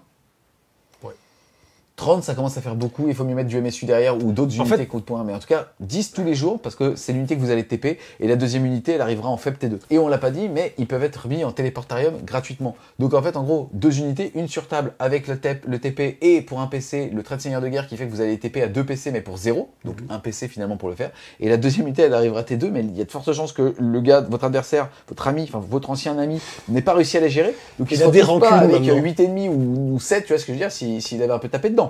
Non, il va se retrouver avec 18 mecs. Bah, c'est pas sympa. C'est pas sympa. Et c'est pour ça que je pense que 30, ça sert à rien.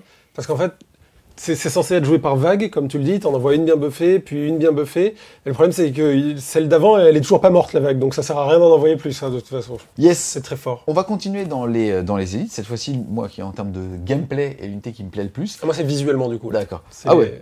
Les Lopez, quoi. Ah, les Lopez, c'est les forains, là. En fait, ce qu'il faut dire, c'est que l'unité de Terminator qu'on vient de voir en élite, elle n'est pas éligible pour rentrer dans les petits transports. Alors que eux... On peut mettre 6 dans une grosse caravane, quand même. Ouais, mais bon.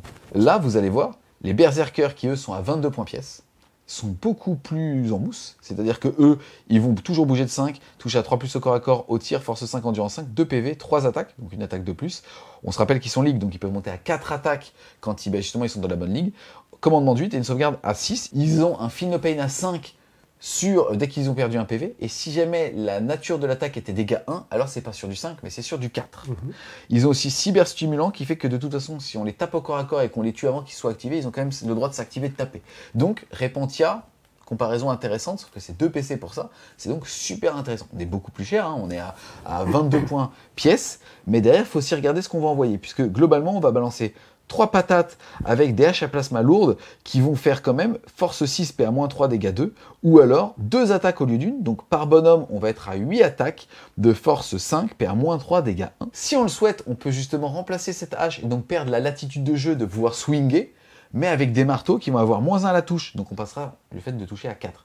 Mais on se souvient, on est une unité base Voltan, donc si jamais il y a un point de rancune en face, on peut être en full relance des touches pour un PC.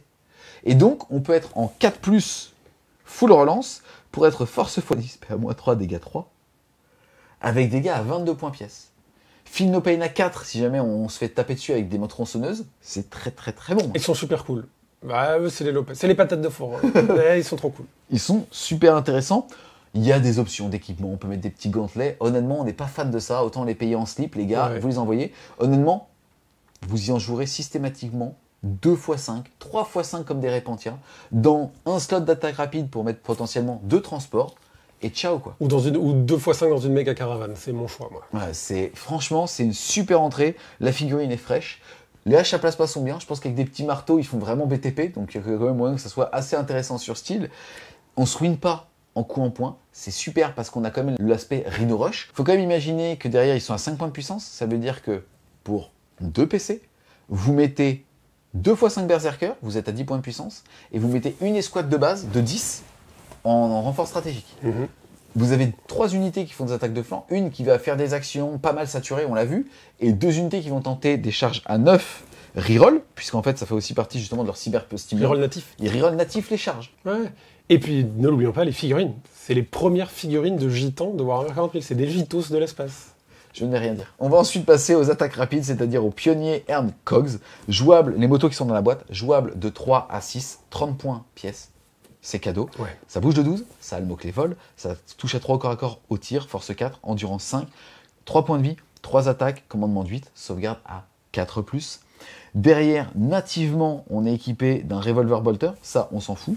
Surtout d'un fusil à pompe bolter qui est fait à faire 2 tirs de force 5, PA-1, dégâts 1. Et surtout, qui est une arme d'assaut. Exactement. Et aussi un autocanon à magma bobine qui va faire de base 3 tirs de force 7, PA-1, dégâts flat 2. En petite option, on va être capable de leur donner pour 5 points pour l'escouade, ignore couvert léger. Le scanner. Donc c'est super fort. En plus, on rappelle, ils sont super OP. Ils ont le stratagème, puisqu'ils sont rapides, qui leur permet de faire une advance à 12 automatique. Et en plus de ça, comme si ça ne suffirait pas finalement pour 95 points d'avoir 3 belles motos, ils vont avoir un mouvement pré-parti de 12 pouces une fois qu'on sait qu'ils commencent. Ouais. En fait, quand tu as une unité de 5, tu fais ton mouvement, ton pré-move de 12.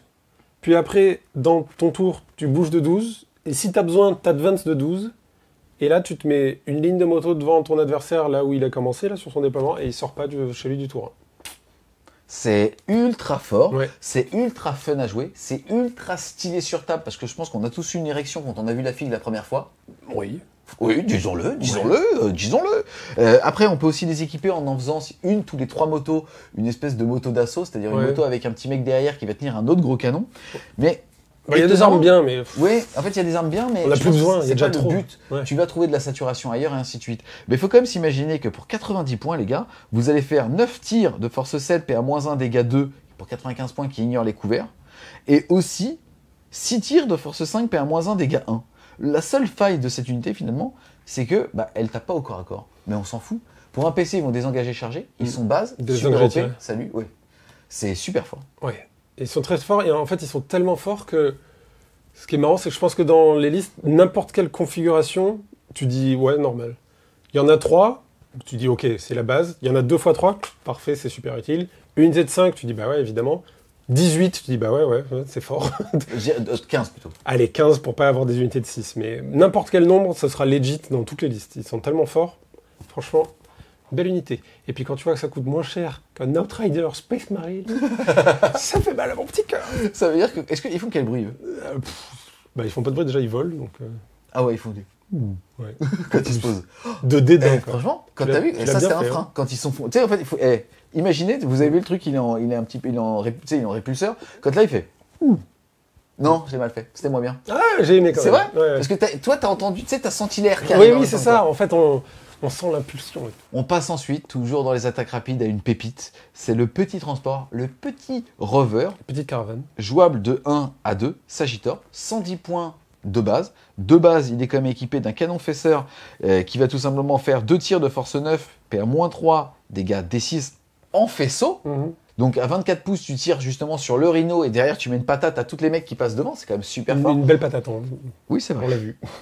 On se rappelle que dans la bonne ligue, avec le bon personnage nommé, il peut transformer son D6 de dégâts en 6. Et que en plus de ça, dans cette ligue-là, on peut relancer un jet de touche ou de blessure par activation. Ouais. Donc franchement, c'est pas mal de jouer des petites MSU comme ça. Ensuite, il va quand même avoir un canon bolter jumelé, c'est-à-dire que le mec, il va cadeau, faire en plus 6 tirs de force 6, PA-2, dégâts 2. Ouais, Juste les ils gars. sont où ces canons bolters dans les Space Marines là, parce que je les veux bien. Ouais. Je suis pas du tout salé, hein, juste... Il faut savoir que ces canons bolters jumelés, c'est quasiment ceux des titans.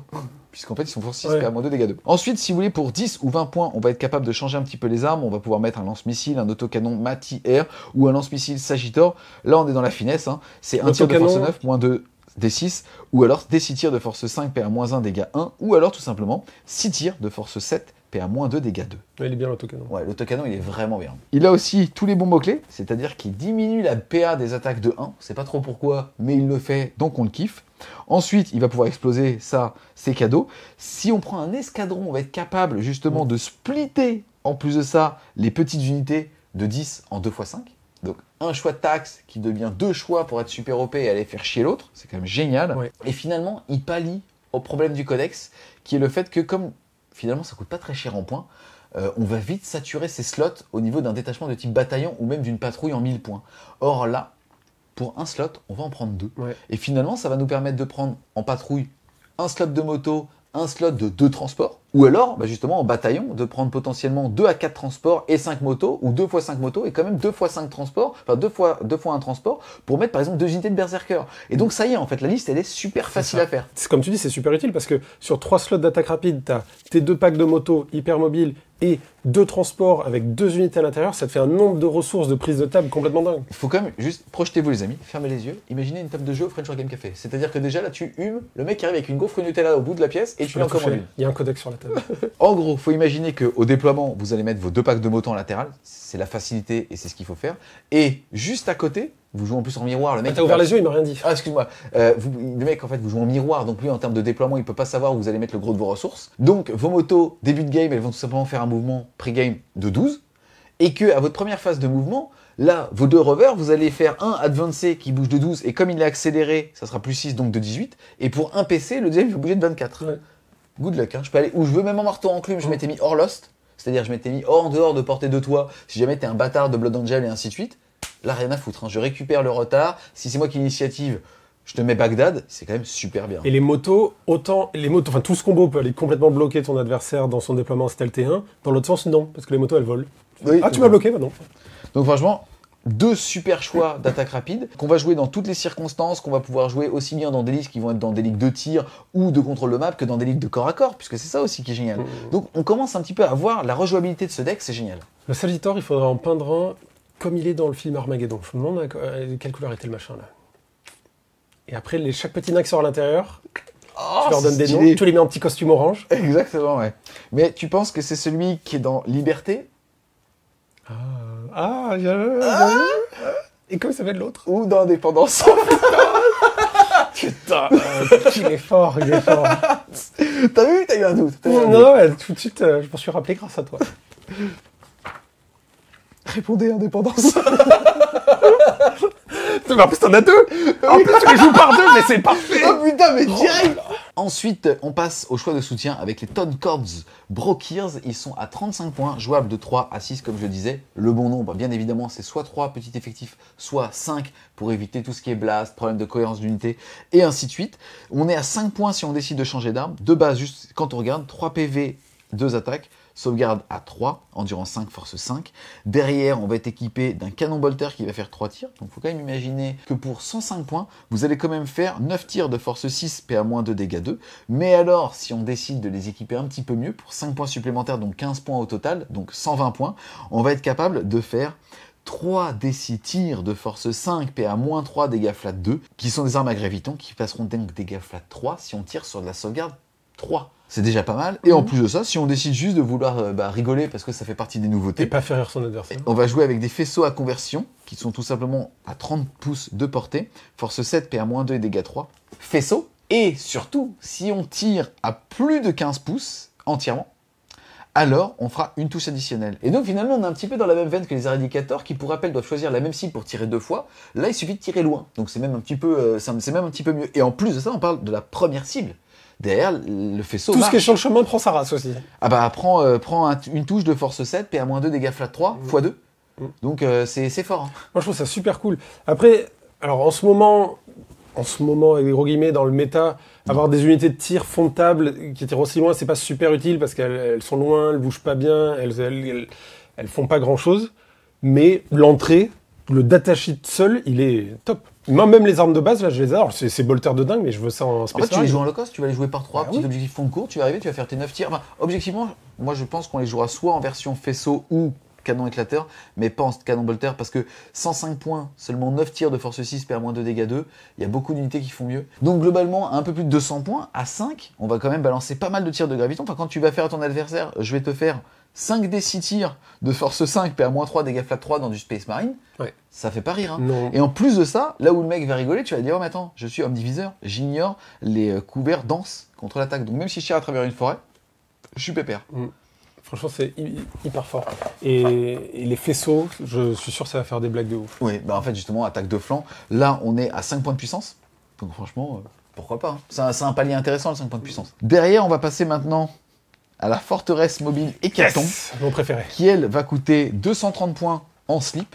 Et regardez-moi ce châssis. Le camping-car Honnêtement, de je te dis luxe. tout de suite, je suis chez le concessionnaire et je me tâte à acheter. Ah Tu vois, j'ai pas l'argent, je vais quand même peut-être le signer. Tu vois ou pas ce que je veux dire? Je vois très bien ce que tu veux dire. Là, les Parce gars, que moi, j'ai pas l'argent et je pense que je vais en acheter 3, tu vois. Je parle des figurines.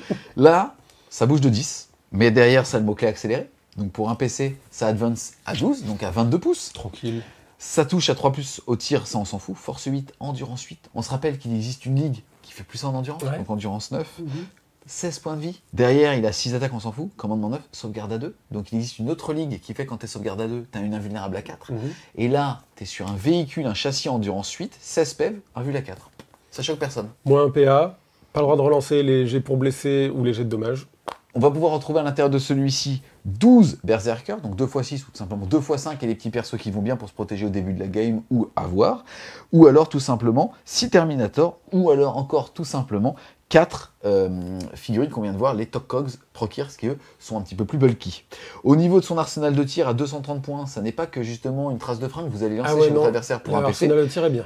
Ça va vraiment envoyer du sale, puisque en fait de base il est équipé d'un cyclocanon à ion qui va quand même faire 3d3 tirs de force 8, PA-2, dégâts 2, d'un autocanon matière air qui va quand même faire 6 tirs de force 7, PA-2, dégâts 2, et donc de 4 canons bolter qui vont faire 8 tirs de force 6, PA-2, dégâts 2. C'est-à-dire qu'en fait, sans même parler de son tanking, la plateforme de tir elle se justifie elle-même. C'est ça, lui, accroché sur lui, là, les 3 mecs d'avant là qu'on a vus là, ils sont accrochés sur les côtés. C'est dingue, hein. Ouais. Non, Franchement, mais ce véhicule, il n'y a pas beaucoup de véhicules jouables et rentables en V9, celui-là, complètement. Et aussi, chose très intéressante, au niveau justement de son arsenal, on va avoir notamment le canon à magma rail lourd. Il va donc faire un tir de force 14, PA-4, dégâts 2d3 plus 6, magma rail. Donc un 6 pour blesser, ça fait que les PV partent sur les copains. Et on se rappelle aussi que il est Votan, donc pour un PC, il va toucher automatiquement avec ce tir. Ouais. Bah, c'est pas mal quand même. Bah, c'est pas mal. Donc, ignore invulnérable, de toute façon il est PA-4. Pour un PC, comme je dis, il va toucher automatiquement. Si jamais il est de la ligue qui fait qu'il va compter pour 5 sur un objectif, en plus de ça, il aura une relance native pour blesser. Donc en fait, pour un PC, je touche auto. Derrière, je suis force 14, je vais tout blesser à 3 ou à 2 et j'ai une relance gratuite. Et derrière, j'ignore invul et je suis dégâts 2d3 plus 6. Ouais. Et en plus, Franchement, j'avance super vite et je suis complètement imbutable. Moi, je pense que ce véhicule, en fait, la façon de le jeu, c'est très simple, c'est tu pars tout droit, tu charges dès que tu peux charger, tu restes englué au corps à corps tout le temps, tu fous juste un bordel monstrueux dans les lignes adverses. Il est insortable. Il faut 3 hammerheads pour le sortir, plus ou moins en stats. C'est un enfer, il est extraordinaire. Qu'est-ce qu'il est beau. Ouais, je l'adore. On a fait le tour, les amis, de l'intégralité justement des entrées. Et c'est rigolo parce qu'on se rend compte que le codex review, en tout cas le nombre de datasheets, est assez faible.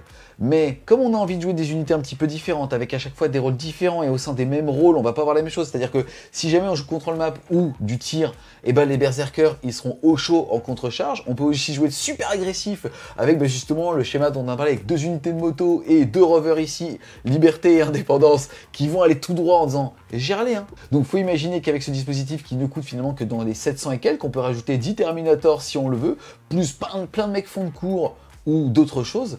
Et en fait, ça va faire une liste qui, en termes déjà de visuel, elle est dingue. En termes de latitude de jeu par rapport au stratagème et à la mobilité que ça apporte, c'est super stylé. On va avoir des mécanismes de faisceau où on va peut-être courir d'un côté de la map et le mec va dire mais pourquoi il fait ça? Et toi derrière tu vas le regarder, tu vas voir la table dans toute sa largeur, tu vas faire toi mon pote. Tu vois, il fallait que je le tente. Je pense qu'en fait il faudrait faire des concours pour savoir justement combien d'unités tu peux on va être toucher, capable justement de toucher. Ouais. Je pense qu'il y a moyen des fois de faire du 4. Ouais. À 30 pouces, tu dois pouvoir toucher 4 unités, Ouais. ce mec il fait pas gaffe. Je pense. Donc assez stylé quand même. Donc voilà, une armée qui va avoir une âme, par son gameplay, par sa rejouabilité, par son modélisme. Franchement, un beau pari de Game Workshop. Peu d'entrées, mais finalement beaucoup de choses à faire. Le contrat, il est pleinement rempli. La seule chose qui aujourd'hui nous inquiète, parce qu'on n'a pas de visibilité, c'est sous combien de temps ils vont sortir toutes ces entrées. Ouais, s'ils font durer comme ils l'ont fait il y a quelques années déjà avec les Space Marines, quand ils ont renouvelé toute la gamme et qu'en fait tout sortait très lentement alors qu'on avait déjà tous les entrées dans le codex, c'était super frustrant. J'espère qu'ils vont aller plus vite. Pour l'instant, c'est comme tu l'as dit, c'est extrêmement positif. Moi, je suis assez séduit. Moi qui n'aime pas les nains, j'aime bien ces nains-là. Parce que c'est des gitans de l'espace, je pense, en grande partie. Parce que c'est les mecs de Armageddon et qui vont aller forer sur des satellites et des astéroïdes pour y planter des bombes nucléaires droit sous les pieds de leurs adversaires. Je les kiffe beaucoup. Et comme tu l'as dit, en termes de modélisme, c'est déjà, les figurines sont ouf, mais en termes de modélisme, la compatibilité avec les autres gammes, notamment les gammes d'AOS, que ce soit les Caradrons ou les vieux nains, laisse tomber les trucs que tu peux faire. Enfin, ou même des combos avec les Space Wolves aussi, parce que c'est très proche au niveau des runes, tout ça. Franchement, je vais dire la vérité, la beau. seule doléance que j'ai, c'est le fluff. Et c'est dommage, c'est une nouvelle armée. J'aurais préféré qu'ils rajoutent 10-15 pages de fluff pour en fait justement que déjà le seul personnage nommé, il a un background plus intéressant. Ouais. Peut-être qu'on entende parler du roi. Bah justement des Votann, enfin en tout cas le président, enfin j'en sais rien, mais juste qu'on Le ait une vraie président. mythologie, non mais qu'on ait une vraie mythologie qui s'instaure autour d'eux. Ils sont là depuis le début, ce sont des clones pour la plupart, ok, et what else? Et c'est dommage. ils font du commerce avec les taux. Ça, c'est pas mal. Quand ils ne les butent pas. Non, c'est eux qui ont vendu les armes ioniques au taux. C'est vrai? Ouais, c'est dans le fluff, mon gars. Ça c'est stylé putain. Il y a des choses. Il y a des choses. En tout cas, bah encore une fois, super boulot de Game Workshop. Et vraiment, personnellement, quand j'ai reçu la boîte, j'ai eu une émotion que je n'ai pas eue depuis un certain temps. Et je voulais, indirectement remercier Games, parce que même si on peut critiquer leur prix, on critique là leur modèle économique, s'ils commencent à pas sortir d'un coup, ils proposent un produit, les gars, qui potentiellement peut vous réconcilier avec l'univers de Warhammer 40 000 parce que vous aviez des squads quand vous étiez gamin ou autre. Et honnêtement, même si c'est un gros billet, bah, ça va vous donner une émotion ultra positive et que ça fait longtemps que ça m'était pas arrivé, mais justement avec une nouveauté de Warhammer 40 000. C'est vrai. Donc, je trouvais ça super cool. Je suis tout à fait d'accord. Moi, je m'étais pas emballé comme ça pour des nouvelles figues depuis un bail aussi. Ok, à chaque fois qu'il y a une nouvelle armée, je me dis je veux la faire, mais là plus que d'habitude. Encore une fois, un grand merci à toi justement d'être venu faire la lecture et l'analyse de ce nouveau codex de la guide des Votann. On espère clairement que vous avez aimé la vidéo. Si c'est le cas, n'hésitez pas à mettre un gros pouce bleu dessus, à la commenter, à la partager. Si vous voulez continuer de supporter French Wargame Studio, n'hésitez pas à aller faire un tour sur son Tipeee. On espère se revoir au niveau du French Wargame Café. Et nous on vous dit à plus, les Wargamers. Gitos!